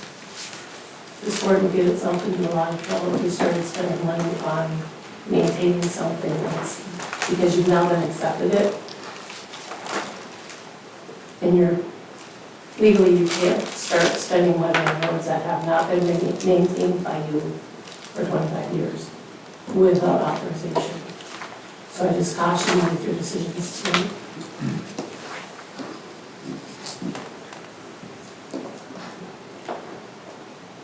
So we've got two concerns. Talk to us, Kevin. What would you like me to say? As far as the roads go, that's really an attorney question, yeah. So really you're saying, Township roads get really, you guys got some weird rules that this rule trumps that rule, and then a new law case comes through and blows up everything that the township has been doing for 7 years. So I would refer to your attorney as far as that goes. If he gives us the go-ahead that this is an okay idea, which you're more than welcome to share that drawing with him, and you can say if you would agree that this is property that you guys have rights to or not. And if he says yes, then I would recommend moving forward with the project. and then there's our own internal discussions about whether to move on with the project. Yeah. And that's, okay, so that's where we are. Okay. Sure. So I'm just putting the timeline out there. I mean, this is our steps. So really, before we continue to battle each other, we should talk to our attorney whether or not this is even a go. Possibility. Yeah. Okay, so right now, we're not going to do anything Perfectly right fine. this second until we get an attorney to tell us more about this Yeah, that plat will be a fun one. problem here. Okay. Especially considering that area is an area of focus of ours too in the next 5 years potentially too, so. Okay, It'll be a good project or process to start. And I wouldn't necessarily narrow it down to this area, I would ask pretty broad picture on this entire platted area because these roads are coming up as issues. There's another area just like it. Does that plat go north then? Follows that north? That's the entire plat. that's the entire plat. Of that. It's like that. But there's only that one Fine. notation on it. Of that entire plat, there's only the one notation that makes reference to this dedicated thing. Well, yeah. Yeah, but it covers every single road in that entire plat. In that platted area. What I'm saying is, we have another platted area that has the same, at least that's what I was made aware of, the same situation, or similar. Okay, so I will, I am going to look for a motion that would be, you're gonna hold off on making a decision about the project in its entirety until we speak with our attorney about our rights to On the prop, on the drainage area. drainage area. Because this may be for naught if we Can't use it. can't do it. And I think we should look at the other one at the same time. Why do we want to turn around in 2 years from now if we're working some roads somewhere else? Pay the attorney again to look at that plot. So are you asking for a friendly amendment to my motion to Why didn't you get include? a second, Jen, did you? I can change it. I think we need to start grouping some of these things, Which other Okay. plat? because But which plat? But Be which- specific. which- easements and everything but else. which- Yeah, but but which which plat? plat to be specific? I think it's a good Which idea. plat is it? Well, we just tell them that it's the one's all on the lake.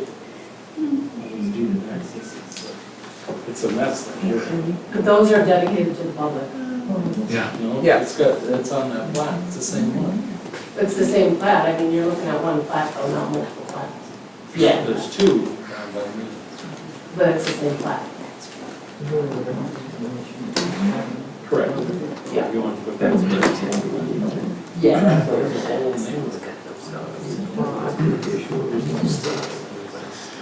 Everything that covers I that, want to see that.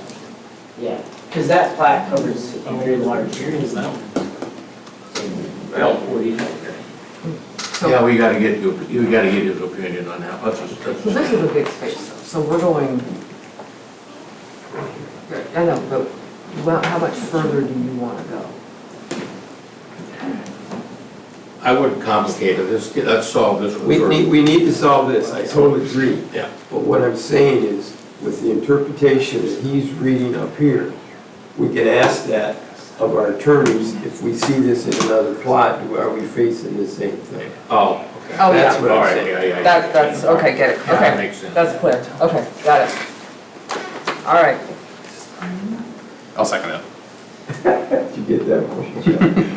I'm working on it. Yeah. It's longer than our last motion.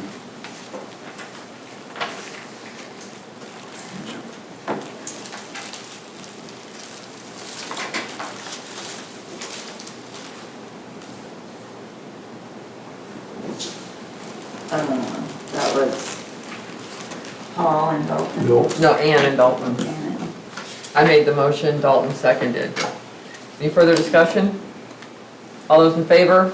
Aye. Opposed? Motion carries. I'm gonna give this map to Ms. Shelley. Okay, I had a constituent question, 253rd. Start date on those projects? I'm like, I can't remember. Anybody know? Start date on which one? 253rd. Going down to the sand dunes. Oh, the road to be repaved. Oh, isn't that one of the topics? yes. We'll get that. It's on my mind now, I won't forget. It's on the agenda. I promise we'll get there. It's an overlay update, okay, assuming it's there. All right, number 8, Eagle Lake Boat Landing, C. Okay, so we own an easement. You wanna Yeah, have a so conversation with us? You wanna stand up, say who you are? most popular guy in the Most county. popular guy in the township right now. So I have a handful of things that I'm trying to get accomplished, which didn't get accomplished with the DNR over the last 5 years. This specific one is I'm trying to put a very tiny house down in here. So you guys have this easement that wraps all the way around. One of the pieces of the puzzle that I'm trying to get to work, I got a survey going on right now that I've been waiting on for about 3 weeks to get the results back, is for the lake shore at the high water mark. But if I were to get this to be from an outlet to a buildable lot and get just a small house up in here, or a guest house or whatever, if I could get a little bit of access into this, it would help move those pieces of the puzzle into place to have enough space in the eyes of the county, if that's fair. Where's the boat landing now? It's that, Well, it's been moved. It's been moved, it's that so really fine It point was right about here. now it's here. Okay, we're way up there, okay. Right. So right now, I went down here and came to, this is actually a little walking path right through the Yeah, woods. so this is my home. Yeah. The trail down to the lake goes through here. And this easement is kind of on, almost a little bit past a little side hill back in there. Yeah. And I wouldn't even, I mean, when I made the map and emailed it to you guys, you could almost cut it off here. By the sounds of it, you guys aren't giving up any easement. But as one of the pieces of the puzzle, if that could be in consideration, that would be fantastic. If not, someone else got access to it, I heard. But if I were to build in here, whether it be like a septic or, well, I'm still working through 10 other items.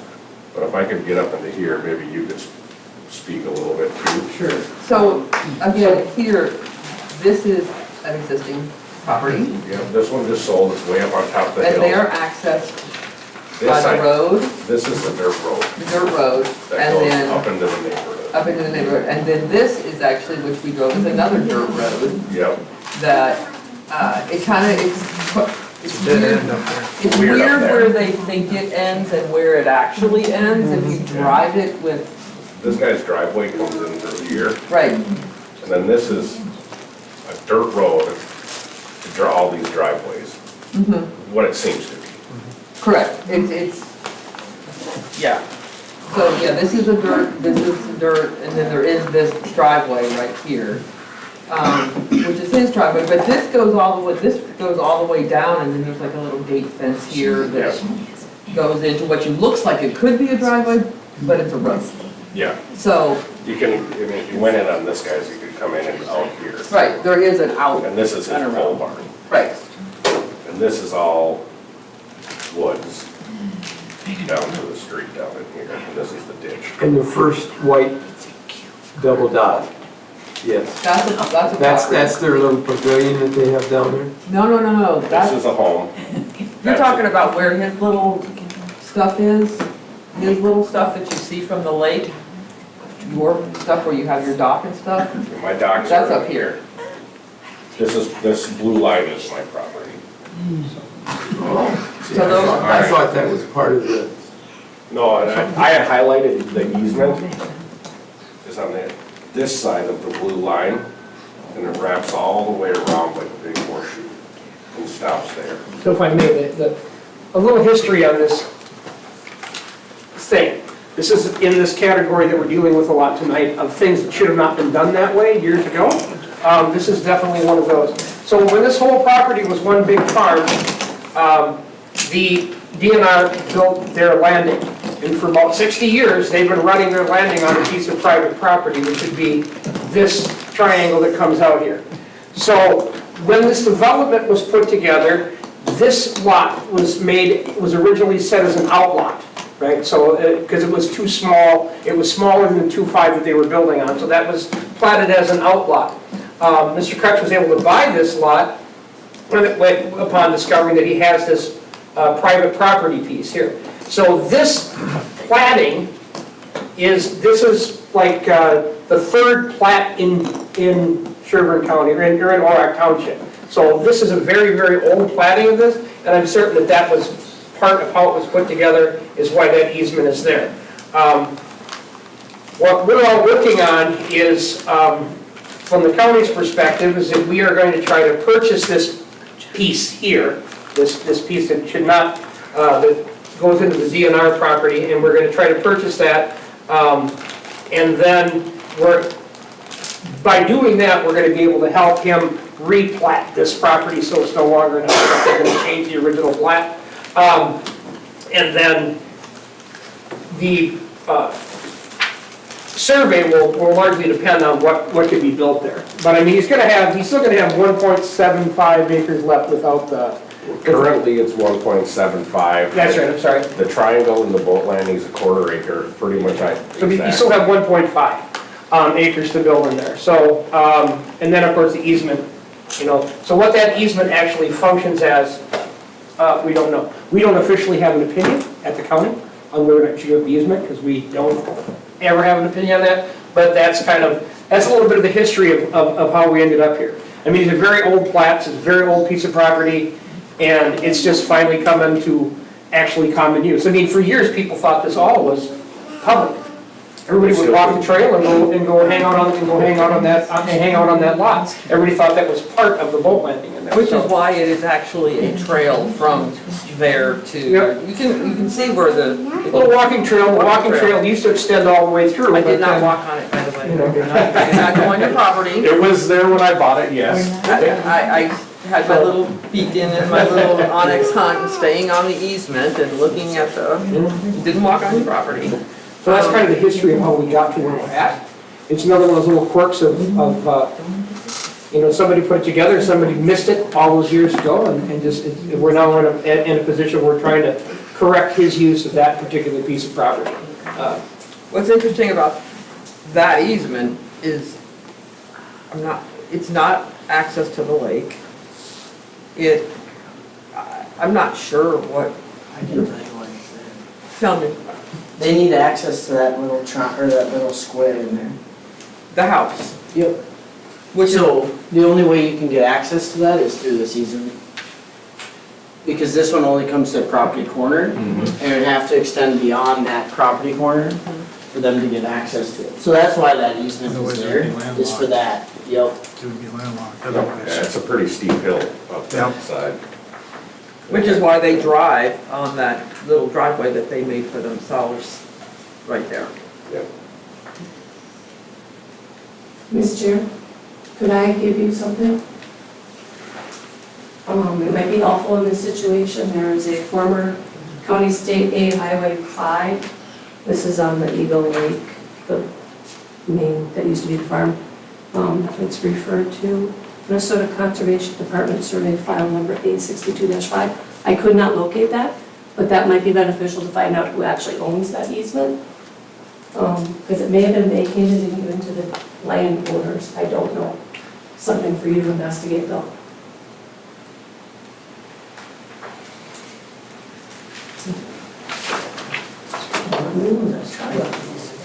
I don't know what they own. You'd have to look at that document and find out what happened.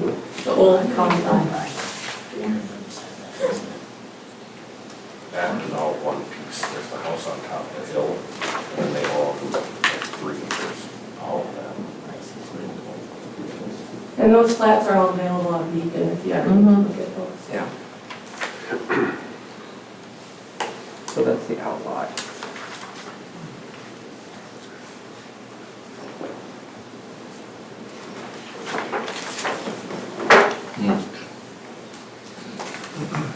I have understanding you have your own lawyers involved in this, or have had your lawyers involved in this, or have other people involved in this. Okay. Well, again, we're back to the difficulty of giving up our easements. I mean, obviously, we can't not have access to the property. Doesn't the other, this is just a question because I don't know, but doesn't the other 3/4 of that horseshoe give you access? Not according to our engineer. No, it can't only touch a corner because you could never cross that corner into that property without technically trespassing on another property. So it can't just touch a corner, it has to make it all the way to the actual property line. It can't just be like a lot. And again, just a question because I don't know. No, we're here for I've discussion. learned a lot in the last 5 years, We're here but not for everything. But what is the definition of access? Because so anyone would have a hell of a time getting up that side hill. Just has to have an easement that they could potentially use. If there isn't like a steepness or a grade requirement on access. If they can use it in some form to get there, that's what you have to, that's what you're required to have.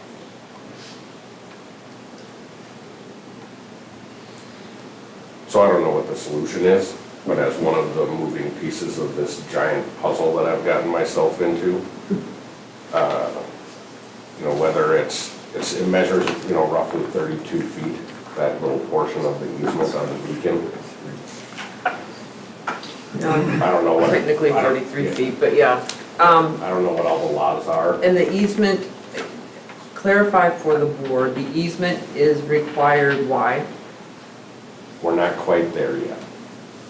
But if and when we get this thing turned into a buildable lot, where the house gets positioned up in that little corner where I was pointing, and I can re-point out if you guys need, to have access to, the electricity runs in right to that corner right now. But if needed, if I needed an extra, because from what I understand, if the easement were to be given up, half goes on my side, half goes on the other side. If I had access to that extra 15 feet, because it's so oddly shaped down there, it would be very helpful as it gets replatted and everything happens to get just a small version of a tiny home down there. Isn't a minimum lot size 2.5 acres? What's that? Isn't a minimum lot size 2.5 acres? Not on the lake. No, not in the shoreline Is that a district. shoreline district? No. No, obviously, and Lincoln, Eagle are not all 2.5. So, I want That's the to, thing that they were trying to figure out, if he's got enough frontage there. So, the surveys and stuff are going on, but, so I think we've got a couple of things going on, just like we did with the other guy. We want to make something work.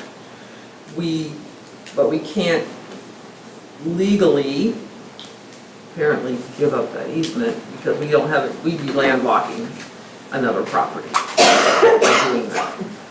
There would be more survey work that would be required, so the property owner that owns that parcel that is serving, as we'll call it, they also own the triangle piece below. They do. So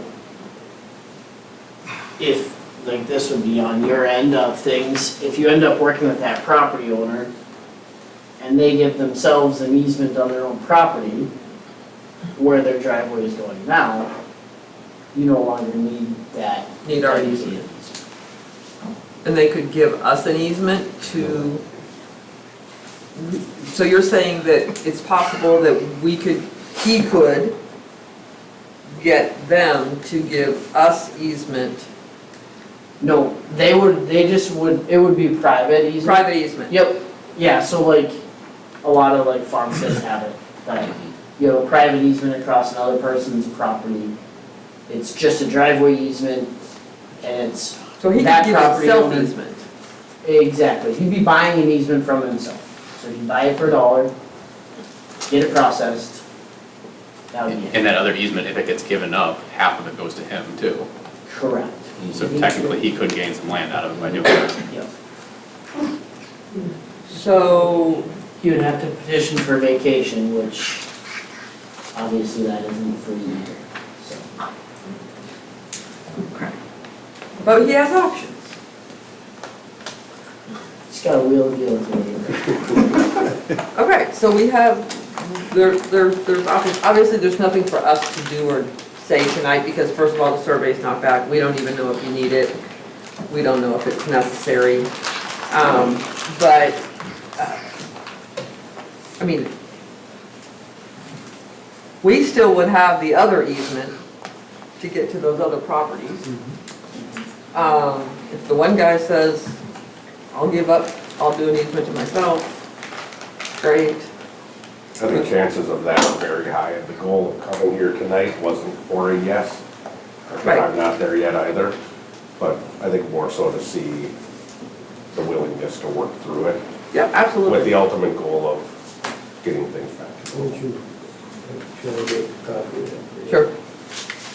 You wanna, I don't know if you have that, you do? Okay, he has all that. Okay, so I think that we got to a place where I think we could get to a workable place with this, potentially. That we have some options here. I think we can partnership, we can work on this. Because technically he's gonna give the easement to himself, potentially. Are you friendly with that? Yeah. Property owner? Okay. So that could Well, be. if he's already using He's over that there. path That now, path. it's just, should be just, like you said, nominal amount. and Thank you. But we would need to vacate a portion of ours. We can't just do a, Well, but I think he has to get the other easement. Yeah, he needs to get that First. Otherwise it's, well, he has to get And a it survey sounds done like we're- first. We're interested. It's done. He's got. Yeah, but we just gotta get back to you. All right, so it sounds like, yes, we were willing, We have potential. we have potential. We are willing to work with you. We are open to those ideas. Thank you to our engineer for providing us with option C. So yeah, let's continue to work together. Let's get this done. Let's get the landing back to what it should, what we all thought it was in the first place. Perfect. And by that, we never, I personally never knew that it wasn't public, so. And I'd like to thank Brenda for bringing things and helping us because she's Just the try to be former insistent. clerk here. Honestly. Too bad. I appreciate all of it. Yes. All right, I think we're gonna get somewhere. Good. All right, I'm gonna sneak out because I'm running late. you do. Thank you guys for everything. You bet. All right. Number 9, A, unmaintained road. Oh, did we do that one? Okay, D, lake easement. And we'll skip the fun ones.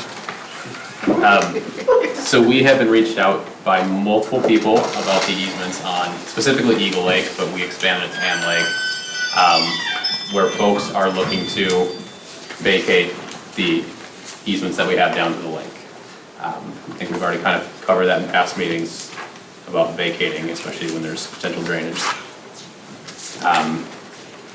But it brings up the bigger question of what do we do with these easements? Do we intend them to be public use? Do we mark them as public use? If so, who maintains it? If it's not marked as public use, but we still own it, who maintains it? What rights do the people next to it have? And what rights do people across the street have? We've had 2 people, at least from me, reach out that do not live on the lake, that have asked, hey, can I use these to go launch a canoe? And the answer is yes, they can, but they have been told by property owners that they're trespassing.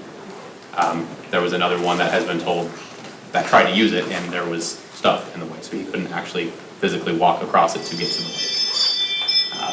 So there's both sides of this, property owners, people who are on the other side of the street trying to use it, that are asking, what are these, can you provide clarification? Big Lake and Big Lake Township do have an agreement where they have what they call greenways all around Big and Mitchell Lakes.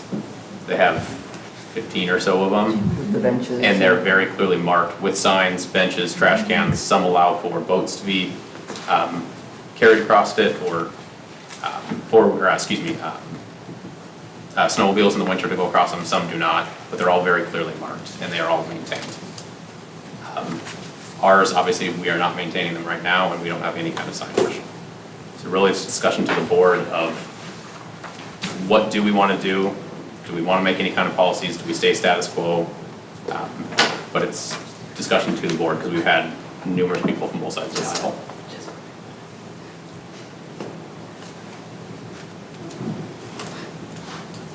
Okay. So I guess for first, I guess we can go bullet point by bullet point. First discussion is there any appetite to vacate these? Because that is a question we've gotten from 2 people.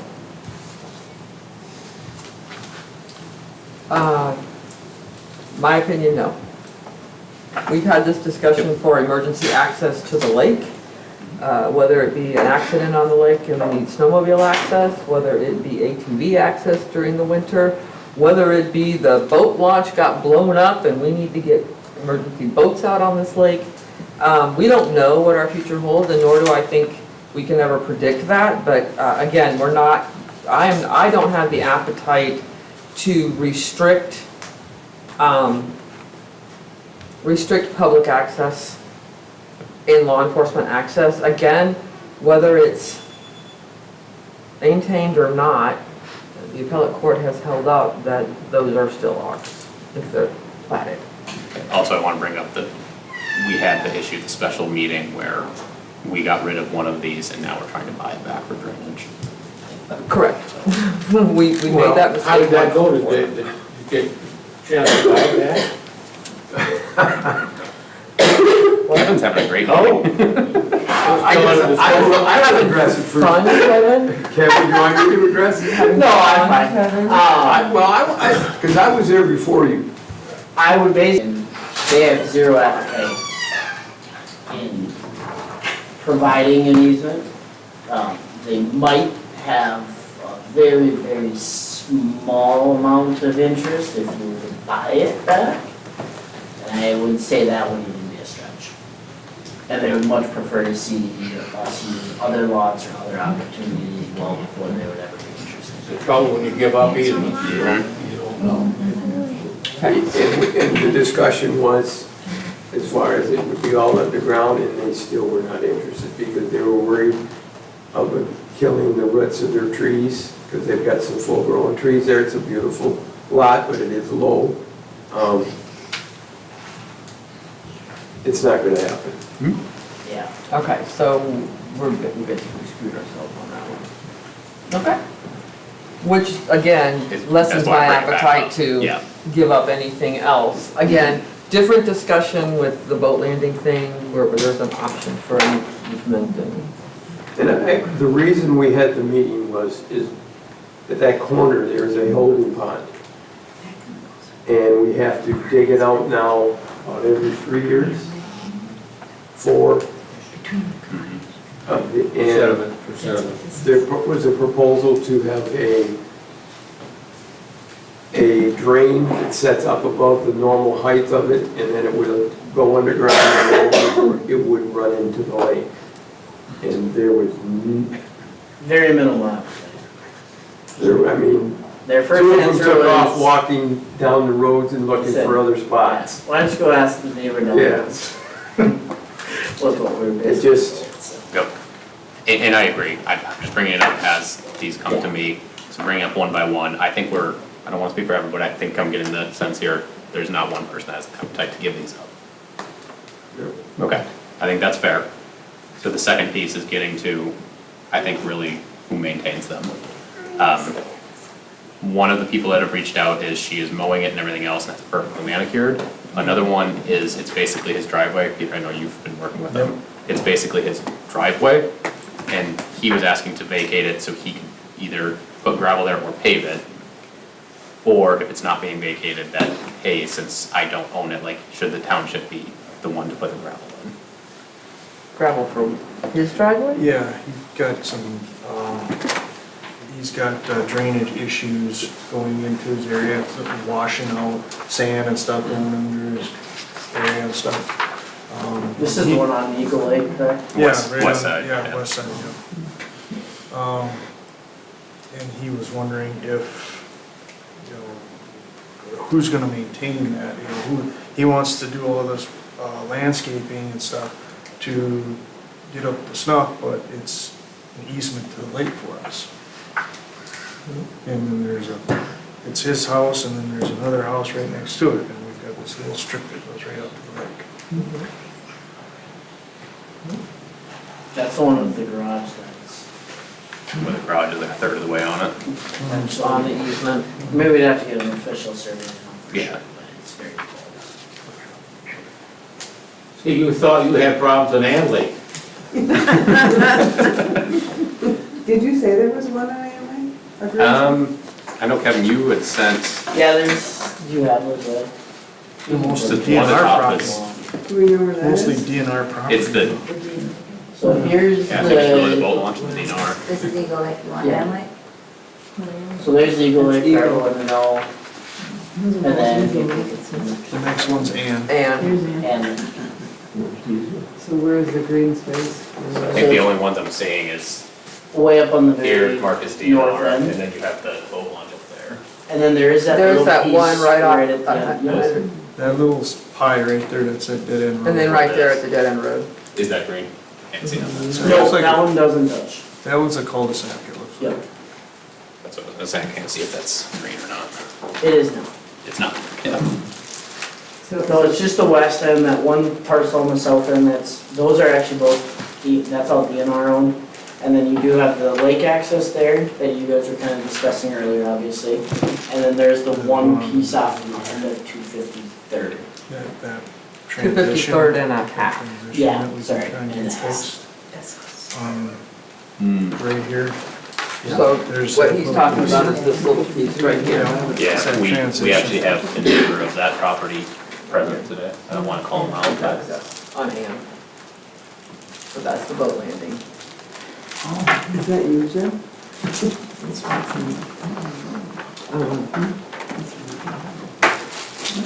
And there have been complaints about that one too, or? No, That's just no, it's all been, FYI. we expanded as our ask to look at Ann Lake, and I think Ann Lake's a lot cleaner. Yeah. So all the problems we're having is on the west side of Of Eagle. Illegal. Okay. Shouldn't say problems, the requests that we've been having. I mean, I think, are those, and this is not comprehensive of all of our easements on Eagle, it's just the west side of Eagle? Or is this No, I think all this of our? This is the only parcels that touch Eagle Lake are all in this. All on this area? Everything on the east side is owned by residents or. Or the co-ops. In the mess part? Okay. And then the south part of Eagle Lake is Big Lake Township, so there might be some down there, There but might not be, but ours. that's Big Lake Yep. Township issue. Yes. There are some in that area, those are all. Okay. Okay, so, what was question number 2? Is the maintenance. We had one lady reach out asking about like, hey, I'm the one mowing the lawn and stuff like that. Should I be doing that? Do I have to do that? Should the township be doing that? No to all of it? Yes, no to all. If she or the landowner chooses to maintain it, that's their business. I do not think the township wants to get into this any deeper than we're already into it. And I'm gonna use, I live on that side of the lake, okay? I know my property line, they got a, as soon as I bought it 12 years ago, the owner came up and said, you know that your fence line's 2 foot off onto my property. And we now know that the road at the corner of 234th and 188th, half of the road is in an owner's property. I'm just saying, I just don't want to open that door. And that's I fair. really don't. Some people don't mind them going down. I can tell you in the wintertime, snowmobiles will go down in there because the summer people are gone and they go down through those. And I just think that we're creating a bigger headache and a major expense. And the person with the driveway, they chose to put the driveway there because of their drainage and that. I feel sorry for them, but I'm sorry. I'm with you, Paul. You could still do an encroachment agreement similar to rather than agreement. And how long have we not touched those? They got the law about 25 years. We never have touched it. I just think that if we need it sometime down the road, we're wrong. We're gonna be in a problem that we already have, or have the potential. That we're trying to buy. Yeah, that we're trying to buy property back. So I guess the reason I'm bringing it here is I've gotten 5 requests on these, so I want to be able to respond to these people of it not just being my No, opinion. absolutely. You did What that, yeah. I'm hearing is, 1, we have no appetite of giving these up. 2, maintenance, we are not maintaining them. If the properties adjacent to them want to mow it, they're free to mow it. But we are not maintaining Access their it. property, Yep. that's their choice. And in terms of any kind of cost associated with maintenance, if they want to do it, they can do it, but we are not paying for it. I mean, this is akin to, the edge of my property coming up to the road where the easement goes 4 feet down into my Into the ditch. ditch. Do I not mow my ditch, or do I mow my ditch for how my house looks from the front, right? I choose to mow that. Legally, I don't think you have to. Legally, I do not have to. Do I do it because I think it makes my place look better? Yes. Yes. I think this is what this is akin to, except instead of being in front of the properties, they're running between the I agree. properties. If I chose not to mow it, I don't require I don't require that the township come through and mow it. It's not a Yep. requirement of the township to do that. So I don't think, in my opinion, this is not any different, it's just horizontal versus Yep. vertical. So then the last piece there is public use. I think what we've said is we're not putting up signs to mark these. We're also not preventing them. If a snowmobiler wants to take their snowmobile across the lake, they can. Just as much as they can park in my ditch. Correct. And they can ride in the ditch and everything else. And we went through this at nauseam with the boat parking potential issue, pulling all the state statutes, pulling all the parking requirements. We did this, we went through it, what we could legally do and what we could not legally Yep. do, depending on curb or no curb.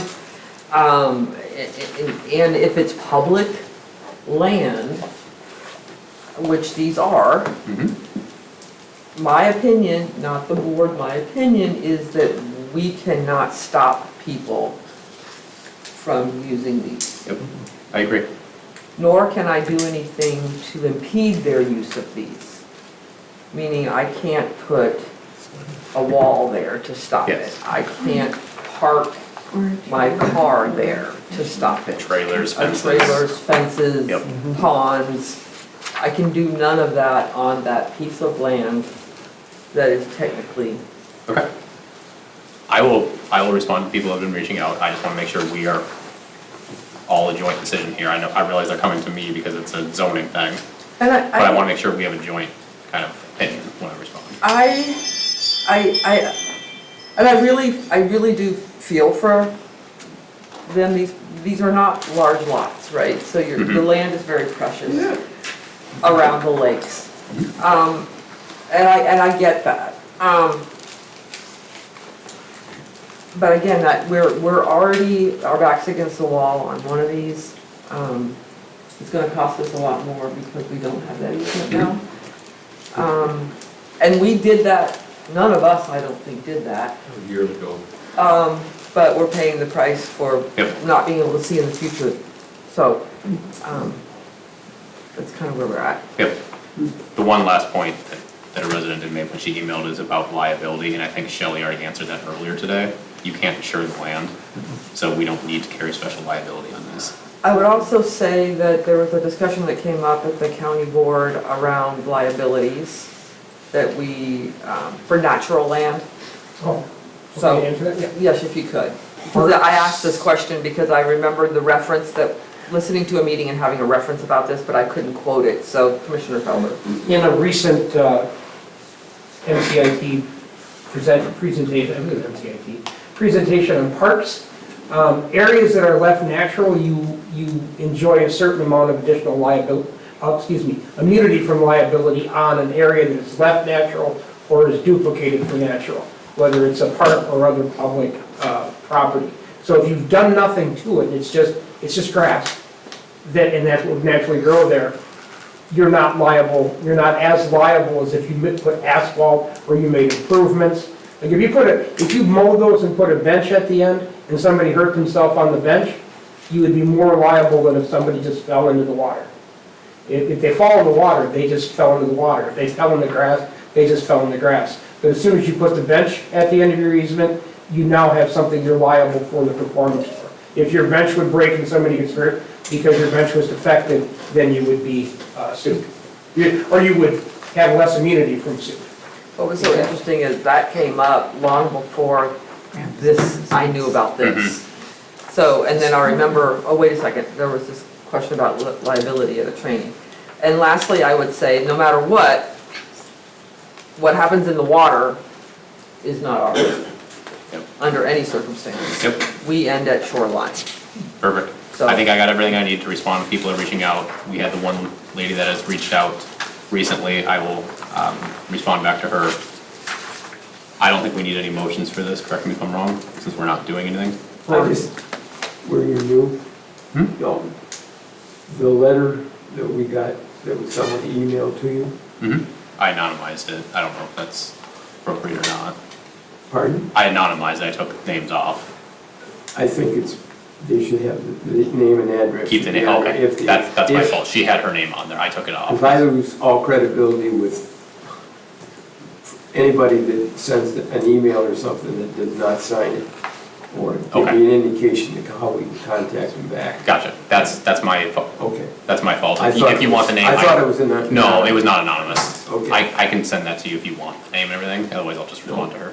It's a kind of a dead issue now anyway, isn't it? Right. It is. I'll just respond to her telling her our decision, but thanks for the recommendation too, Paul. And can I ask a question? Yes, ma'am. So with regards to what Greg said, if that gentleman has put gravel in one of our easements and somebody gets hurt, is that man liable? Well, we're gonna have some secondary discussions about, and it's not just about this this issue with this letter, it has to do with a lot of our easements where there is stuff in our easements. And so that is gonna be something that we really need to take up and look at and decide what we wanna do about that, because you're right, we do have some liability if there's stuff in our easements and we leave it there and someone gets hurt. Even though we didn't put it there, if there's not, if we know it's there. Now, if we didn't know it was there, that's a whole different issue. But, we are gonna have a discussion about the drainage of that area, and I think I'll talk to you about that. So, if there's a drainage issue, we need the drainage issue brought to us as a board for consideration. For the one that was signed, Peter. Peter was talking about, we need that to be formally brought to us so that we can. That one already kind of addressed. Is it? Okay. All right, then disregard. That would answer your question? Yes. Thank you. All right. We are going now. Roads, number 9, unmaintained road at 25368, 164th and a half Street Northwest. Yes, and we have the property owner here, so a little bit of background on this one. Flip to where the pen is, a couple more, Shelley. There used to be multiple lots out here, and these were all combined into 2 different lots. If you can keep going to the. Shelley, can you go to the plat map? There we go. Yeah. So these all were originally smaller lots. You can see the pen very lightly is one lot, and then this is all another lot. These were now combined into 2 lots. This Lehman Road has been abandoned. What's left is what's called Jim's Place, which I don't know, Jim, if that's actually named after you or if it's a coincidence. It was named before. Okay, so it's just coincidence. Jim's Place is where Jim lives. If you can go back to the picture, Shelley.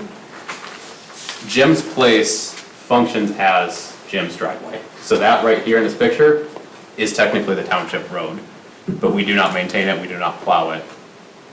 From what I was told by Jim is this was not formally accepted by the township. So even though it functioned as his driveway and his gravel, he cannot pave it, but he has to plow it, maintain the gravel. So kind of the well, not two parts, choice is, can we either maintain it or can it be abandoned and he can pave it? And I realized we just had, 3 discussions about abandoning easements. You kind of know where we're going. Yeah. This would make sense to abandon. This is the one time. This is the one time that this, yeah. I was kind of giggling earlier because I'm like, we're leading all up to this, and this is the one that actually is going to contradict us. If you can flip one more picture, Shelley, you can kind of see, even if Daryl, one back, sorry. If Daryl was to have to plow this, he doesn't have a whole lot of place to turn around. He's kind of putting it into the retaining wall. Shelley, go to the last one that shows the P&ID numbers. Next one, yeah. So the blue is the township road. Obviously where yeah. So here's the exception to the rule. Yeah, exactly. So I said, we're kind of had to laugh that we're setting ourselves up on this Not one. necessarily. But technically, that's not an easement. If you abandon that, it's gonna get split between those 2 property owners. I believe he owns both, correct, Jim? I do own both. Okay. So, Yeah. but I do have a question on that. Because normally you would divide it between the 2 properties. And I really can't move my driveway. That's what I said. That's what I said, I don't know. Your driveway just got cut in half. Yeah. Well, that's gonna be an issue. And the lot that's to the right there, that has a road, a driveway coming in off of the avenue. So it doesn't, that property doesn't need that driveway, because it has its own driveway coming off. So if you abandon the road, can I put the property that was the road onto the property that I live in, instead of splitting it between the 2 properties? I think Brian probably has the most experience there. Is that possible? Yes, it is. in this situation it is. So you would ultimately end up having your end of things, like when you go to abandon it, when you are discussing your rights as the property owner over here, you are going to reject your half. Yeah.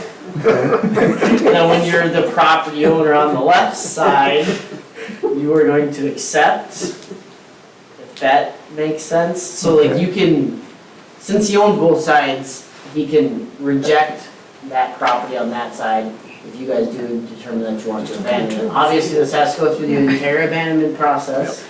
There's gotta be a public hearing. It's not like two Like meetings, it's contentious. like a 3-4 meetings type of a situation, but you can end up drafting it.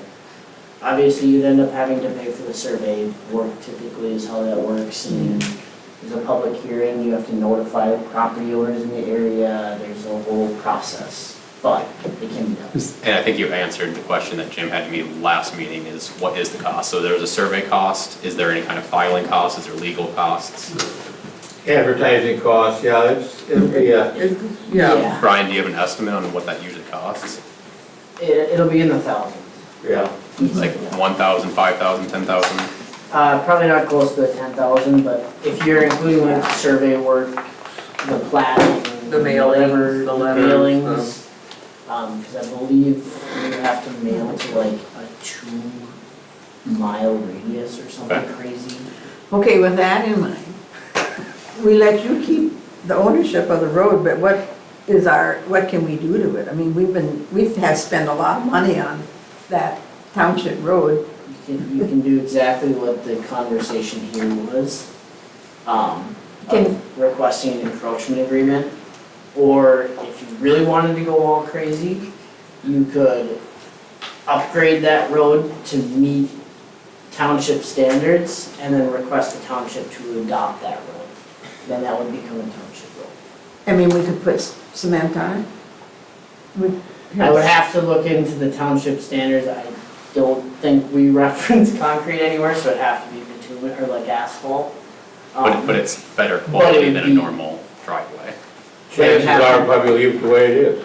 But you'd have Well, to that's hit our all the problem. requirements, so it'd have to hit 24 feet, it'd have to hit our gravel thickness, it'd have to, Yeah, we've had it done several times, and we have a big rain, and we get gullies, like, I'm not kidding, this deep, yo, going, and it all ends up down on the lawn. right by, yeah, it I ends mean, up right by your thing, right by your retaining wall there.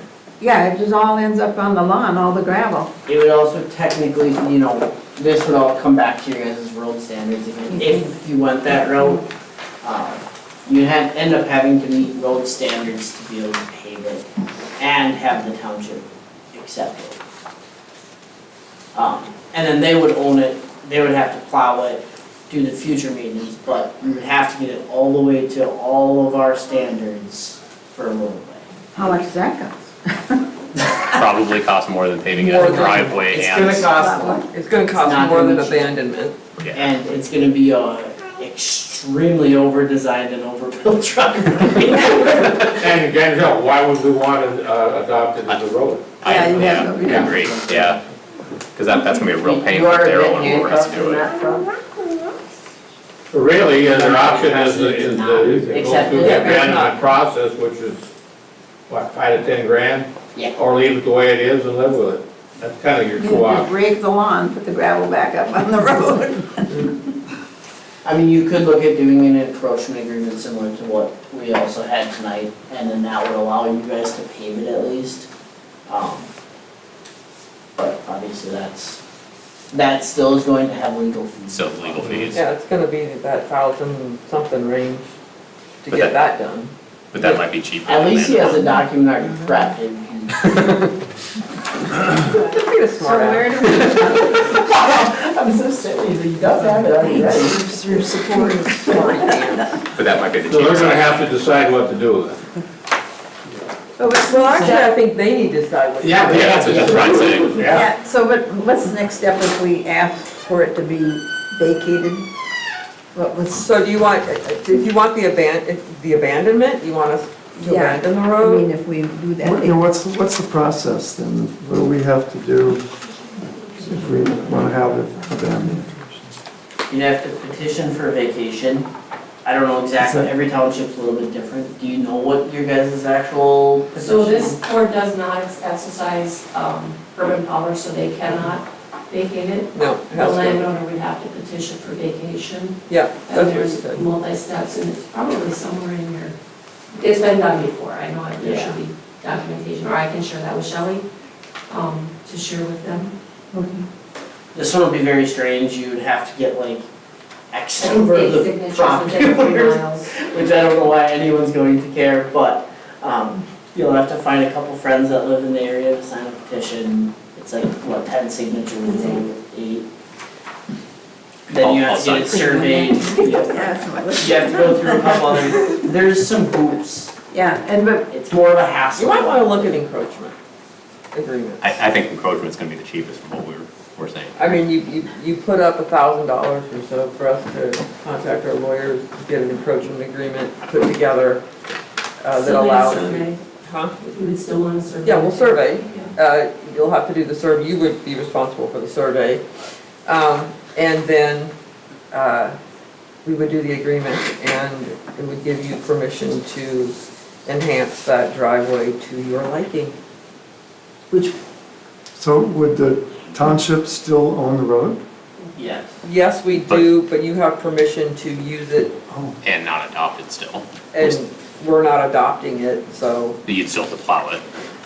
you But have to we- maintain it like it's your driveway. But we could then But you'd be pay, able to be but we put, could pave it, or You can pave it, but you don't own that property. Yeah. what about concrete? yeah, You could Yeah, do but that. Yep. You could do any hard surface, within that agreement, as long as you guys write it that way. Any Yeah. hard surface. Okay, so is there a certain form? I know we gotta get a surveyor, I understand that part, but how do we approach you as far as, what so is your Shelley calling? has one. Shelley's got the agreement, our standard agreement, encroachment agreement. Right, and so we, do we need to do a, Probably the attorney will have to write the verbiage on what he can and can't do and that kind so of how stuff. much of a bond or how much of a, Again, $1,000. okay. What did we do on the last one? That's what we did We last. did 1,000 I think on it the was last 1,000. one, right. 1,000 payment agreement. Would you be okay with So Shelley will get the paperwork together. I'll get it. You make basically 1,000, give us $1,000. We contact our attorneys, whatever it costs, we take out of that 1,000. If it's less than 1,000, we give it back to you that? Okay. for the agreements to be drawn up by our attorney okay. on the encroachment. And my understanding is that I want to do an encroachment agreement for that piece of, Jim's place. for Jim's place. Yeah. And to allow them to Pave it. use it as their driveway and pave it to their liking. Pave it whenever they would like. Is that your motion, Ann? Yes. I'll second. Can you put a street sign on it then? It says Jim's place. That was being the smartest. You would be, we're giving you the encroachment, so you can put a street sign on your part of it. Yeah. Be my guest. Have at it. I will second that. Okay, What encroachment was the agreement. motion? The motion was to, what did I say? Enter into an encroachment agreement. Yeah. Yeah. Have the lawyer draft up an encroachment agreement and Jim would put down $1,000 deposit. And the encroachment agreement needs to talk about him being able to pave it. The landowner is responsible for the survey. Call. And legal. Okay. Yep. I guess a question on that front. Yes. In this situation, this one's a little bit different, obviously. Would you guys ever want, this would just cut down on cost and things a little bit, but you could give them an encroachment agreement over the entire right of way there? The only problem is that allows them technically to make it as wide as they would like. Well, that's, It doesn't make sense for them to go the full width, but then they wouldn't have to necessarily do a survey out there if you gave them an encroachment agreement over the entire. Why wouldn't we just give them the whole thing? Yeah. Do what they That's what I'm want. getting at. Because then you wouldn't necessarily need a survey, because the only reason you need a survey is in your other situation, you don't necessarily want to have the driveway get crazy wide. And if you keep widening it 6 inches every year, you might not notice that without a survey, where in this situation, you don't guys. care, you don't care. If you don't really care how wide they go. and we still have the original rods. Yeah, I mean, you just need to use the legal description from that plat. So we wouldn't have to get a survey. That's what I'm trying to avoid That's for really you. sweet of you. That's $1,000 right there. It costs like $800 to do a line. Hey, I'm sure your motion. All right. Okay, so, Moved and seconded? well, I want to modify it to not include the survey.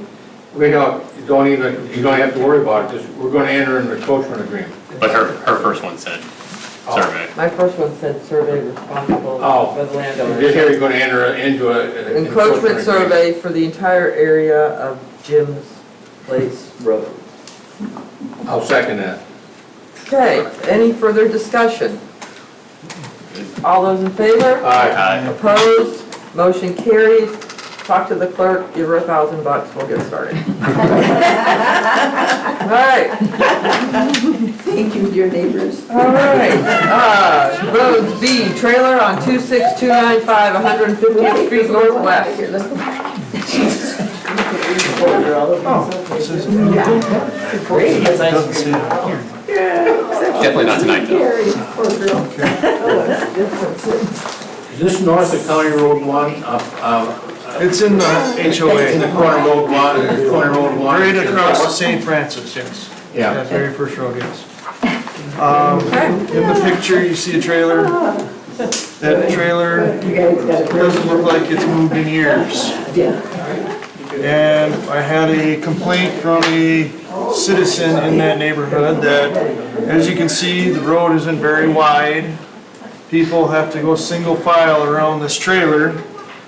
And the bus stop is literally like right here in the corner here. Right on the ladder saying they got 30 days to move the trailer. And as you can see, the property I think it's adjacent to, because it's kind of like in between here, is the one that's got the boatload of cars. And I drove by there today to see if they moved it, still sitting there, grass is growing around it, the whole 9 yards. I request that Shelley writes them a letter for violation of right-of-way and have them move it. You haven't given 30 days or Yeah, 15 30 days days. or whatever. What would you like, 30 or 15? Well, I think being, our policy is 30. I think, we will go 30 I then. think 30 is probably sufficient enough. It's a discussion, do we have to vote on that? You probably should if you're gonna send a letter. Policy, okay. I make a motion to send these people a letter saying to get the trailer out of the right-of-way using our right-of-way ordinance. And they have 30 days to comply. I'll second that. Any discussion? All those in favor? Aye. Opposed? Motion carries. Moving on. Roads and signs report. As you can see, I've got a couple of, I have a couple of issues with some roads. I didn't get all the pictures, obviously. The first road is 243rd. That's the one with the big giant hole in it. Right next door to where Charlie lives. Is where this hole is at. I already kind of talked to Kevin about it a little bit. I just happened to see this when I was on my way to the meeting last month. It looks like what he says is with all the rain and everything that we've been getting, the shoulder is kind of giving way and it kind of blew out a little bit. This 245? 243rd. 243rd, okay. Yeah, this is right in front of Charlie's old place. Yeah. And as you can see, it's a good sized hole. So, and then the other picture is like literally like right behind it. So I parked in front of it, took a picture of it, and then I turned around, and behind the car, there was this Oh, big, okay, I get it. big crack there. So is it the same side of the road? though? It's the same side of the road, yeah, like the hole's on one side. The and then picture's just flipped on the Yeah, orientation? yeah. As long So, as Erickson's doing your pothole repair, can they give you a price on fixing that? could. Do we have, am I gonna have any issues with, I think you got discretion up to 5,000, you can do it on your own. 10,000, you need road authority, and if it's over 15, you got to come to the board. okay, because I don't know if there's gonna be any, underneath that, if there's a Sinkhole? sinkhole or if Might be. there's some, I'd get. I'd be kind of surprised. to- Oh, that area is wet. yeah, it's I right mean, next to a swamp. It might be a bit of a sinkhole underneath, but I don't think it's like our stuff. Could be golfers, it could be. No, well, yeah, but I'm saying, you know, if I have Gravel somebody, and we may have to put some paved. base in there Yeah, to but start Erickson out. should be able to cover that. Erickson should be able to cover that too, okay. Yeah, under the, it might get a little bit more expensive than your $5,000, but it should be. Not gonna be over 10. No. So he's got, I think the road authority can go up to 10 grand. So if the board wants to authorize, say 15 to cover you, it'll take care of. Okay. In fact, I'll make that motion. Spend less than 15 grand. Hold on, Paul, we're gonna have a discussion.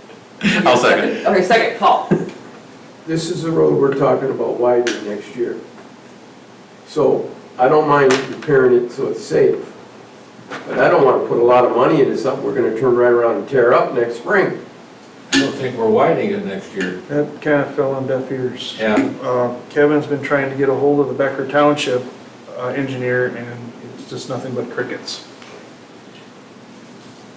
Okay? I thought I read it that they were delaying it till next spring too. In the paper. I'm Okay, not sure. okay. I haven't heard anything back. I've reached out a handful of times. We ended up setting up a meeting and then they no-showed and I haven't No-showed. heard anything since. All right. Tried to call them a couple times the next day, I'm just 2 saying, days, and I guess before we get there, why don't we at least make one more contact with them? Okay.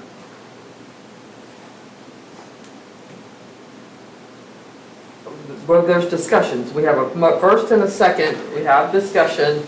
Authorize 15 grand after he makes contact with the township. Or with the Becker Township? Yeah, it'll be Becker Township. But up until then, it would just still be the 10? No, What if Becker doesn't call back? Fix it for not to exceed 15. That's the first and, okay, it's a modified first. I'll still second. Still second that. Any further discussion? Paul? No, I You just, good? Okay. All those in favor? Aye. Opposed? Motion carries. All right. I still have one more I thing know. on. I know, we're still getting there. Okay. Go through, go ahead. All right, the other issue that we have, Ryan brought to my attention. Wait, time out, did you have something? oh, You're I pointing- see, we're going back to this. Okay, sorry. Yeah, We still have a few other things. I got all excited for you. Okay.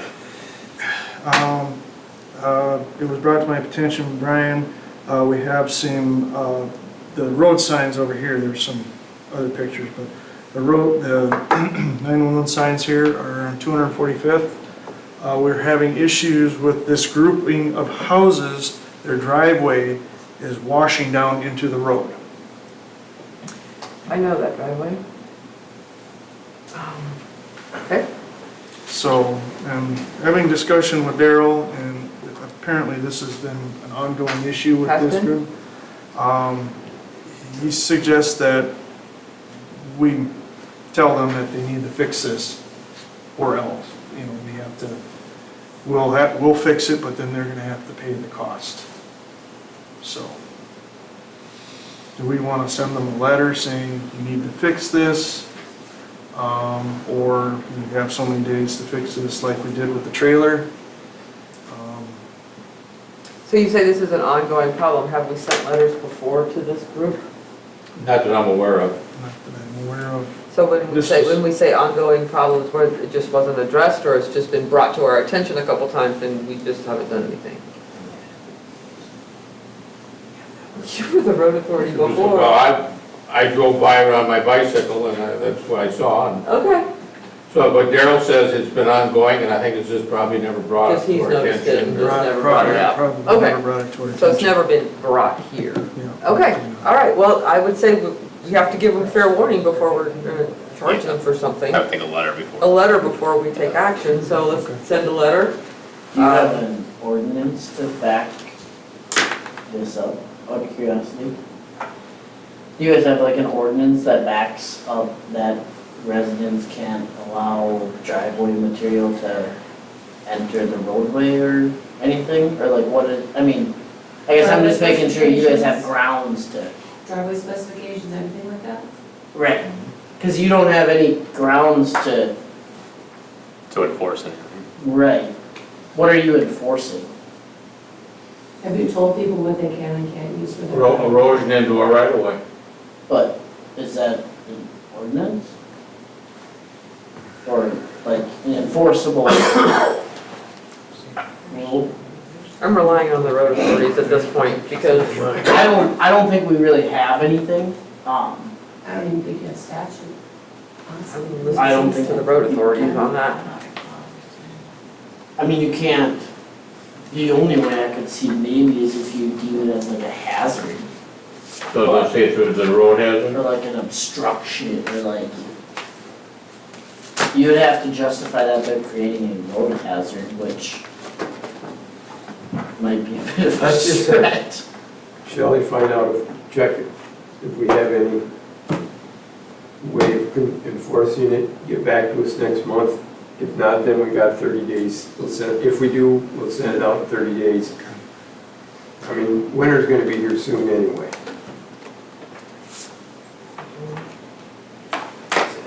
Maybe that's why we haven't done anything. Thanks, Brian.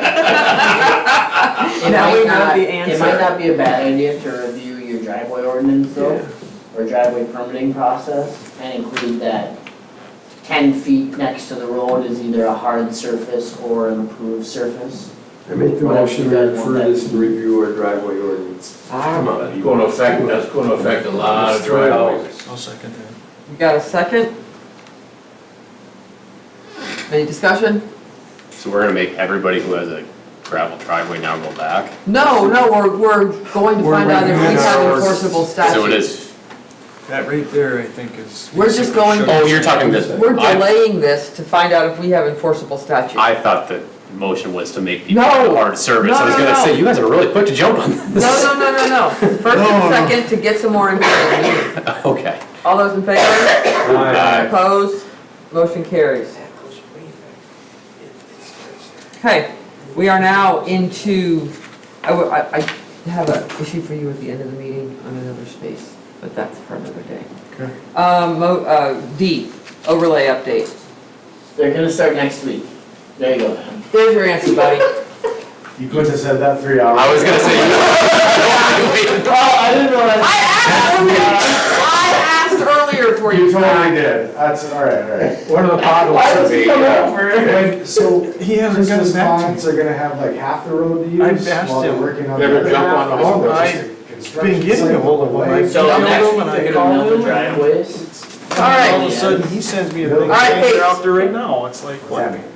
I don't even want to give get them a call. people. Or I'll go up, have to go up there. Board business, item number 10, Adams. No updates, due to time. Ellinger. No. I'll skip myself for right now, I gotta come back to one thing. Owen. Just a couple of things during my road tours, just some safety items. Been noticing a lot of grass clippings on the roadways. There is something about that, though. It's, Statute. if we, Yeah, there's statute about grass clippings. yes, if we can, I've been noticing it on some of my road tours and stuff, but if we can, for safety reasons, the wet grass clippings on the road are just like ice for motorcycles. Okay. So, just keep in mind when you guys are mowing grass and stuff to, if you blow it on the road, just try to see if you can get it off the The road. gravel going on the road isn't a hazard to the center. He's got a point there. Well, that's a hazard too, okay? And then I have one other thing too that's come across my desk, effective July 1st. Class 2 ATVs, UTVs, you now are required by state law to wear seat belts if equipped. If equipped, so ATV without. Yeah, like I said, class It's- 2, whatever that means. It's essentially side by Can they side. ride ATVs in the ditch now? I believe so. It's open again, Yes, I believe Open so. again? August 1st. August 1st. It's open at August 1st? Yeah, August 1st. So they've been riding all through. Oh, I know. No, they do it all I summer, know. yeah. Yeah, nobody, If anybody is interested, the Minnesota statute for this is 169.686. can you share that with Shelley so she can have that for our website? Thank I you. don't know if you guys are going home now. Bye, Zach. Thank you. I tried. Okay. Kennerly. I got asked to be on the steering committee for zoning, and I accepted that. So it is a mix of some elected officials on the planning and zoning committee and also private citizens, which were mainly builders. And it's just reviewing all of the different laws, setbacks in terms of the county zoning.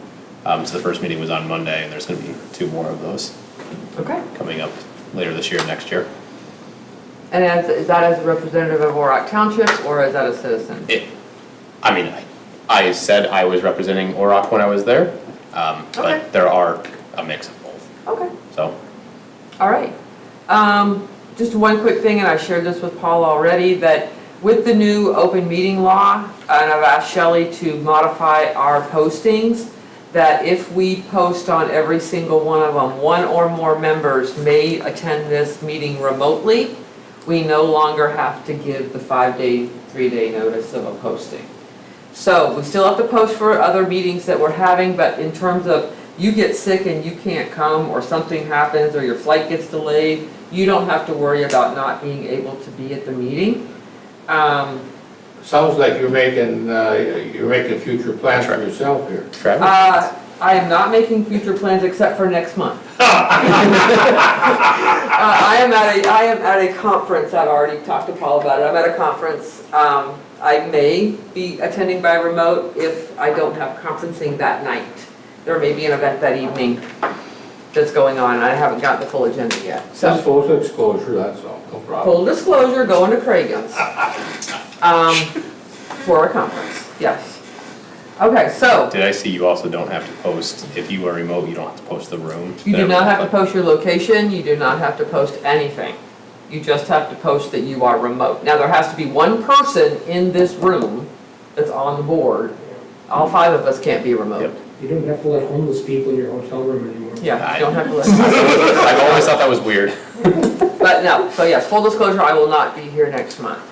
And other than that, I did have the clerk send out the stuff from the MAT training. There was some very good information about that. I encourage you to look at the stuff about the fee increase and look at that. One of the things is they're going to start charging us based on size and per capita. And we would fall under the highest payment one. The other thing is those changes will be voted on at the spring courses.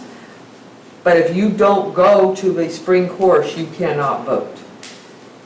So there's no proxy voting, there's no, none of that. So either you go or you don't have a vote. So I'm still discussing that with them about that, but I have some strong feelings about that one. But neither here nor there, FYI, if you want to vote, plan on that. Other than that, I just wanted to share those 2 things, and I have the PowerPoint sent to you guys for you to review the rest of it. And I also, right here, for light reading, if anybody wants it, I attended the summit, this housing summit on behalf of Orrock Township for the comprehensive needs analysis of Sherburne County yesterday. One of probably the best things I've been to in a very, very, very long time. It wasn't just talking to us. We were involved in the planning process. We had a voice. We got to sit and map out things. We got to sit with the the city planners of Big Lake, and we got to sit with the builders, and we sat with, it was, and I'm not a sit in a training, like, let's do a group activity kind of person. I thoroughly enjoyed this and thought it was incredibly productive. Light reading, if you want to see it. And then there's a homeowner rehabilitation loan program fund, effective July 22nd, 2025, for people who need to rehab their homes, whether it because of disability, roofs, they just can't afford it. So anyway, this will be posted on our website. That's it. Moving on, treasurer's business. So you have the cash control statement and investment update. So it is showing our checking balances and stuff there, the foreign fund, the CD, and that I have balanced against my CTAS and stuff that way.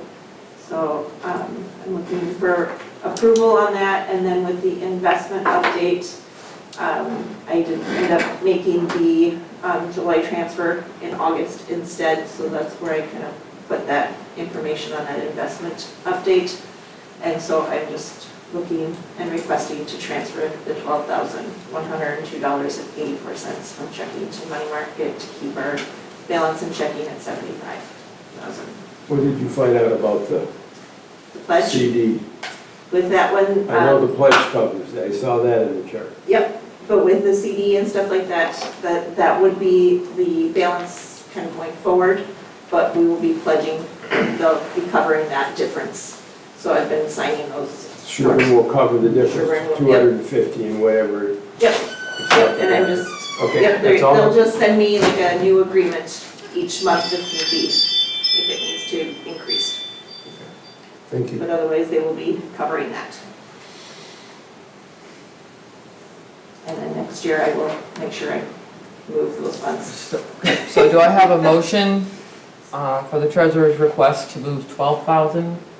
$102.84. That amount to the money market. To the money market. Do I have a motion? So moved. Paul, second. I'll second.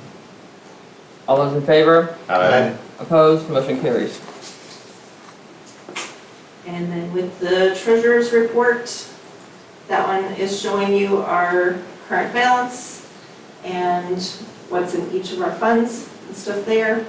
I'm not sure if there's anything that's, that you're having questions or anything that may need to be transferred by funds or anything like that, or that would be later on or something.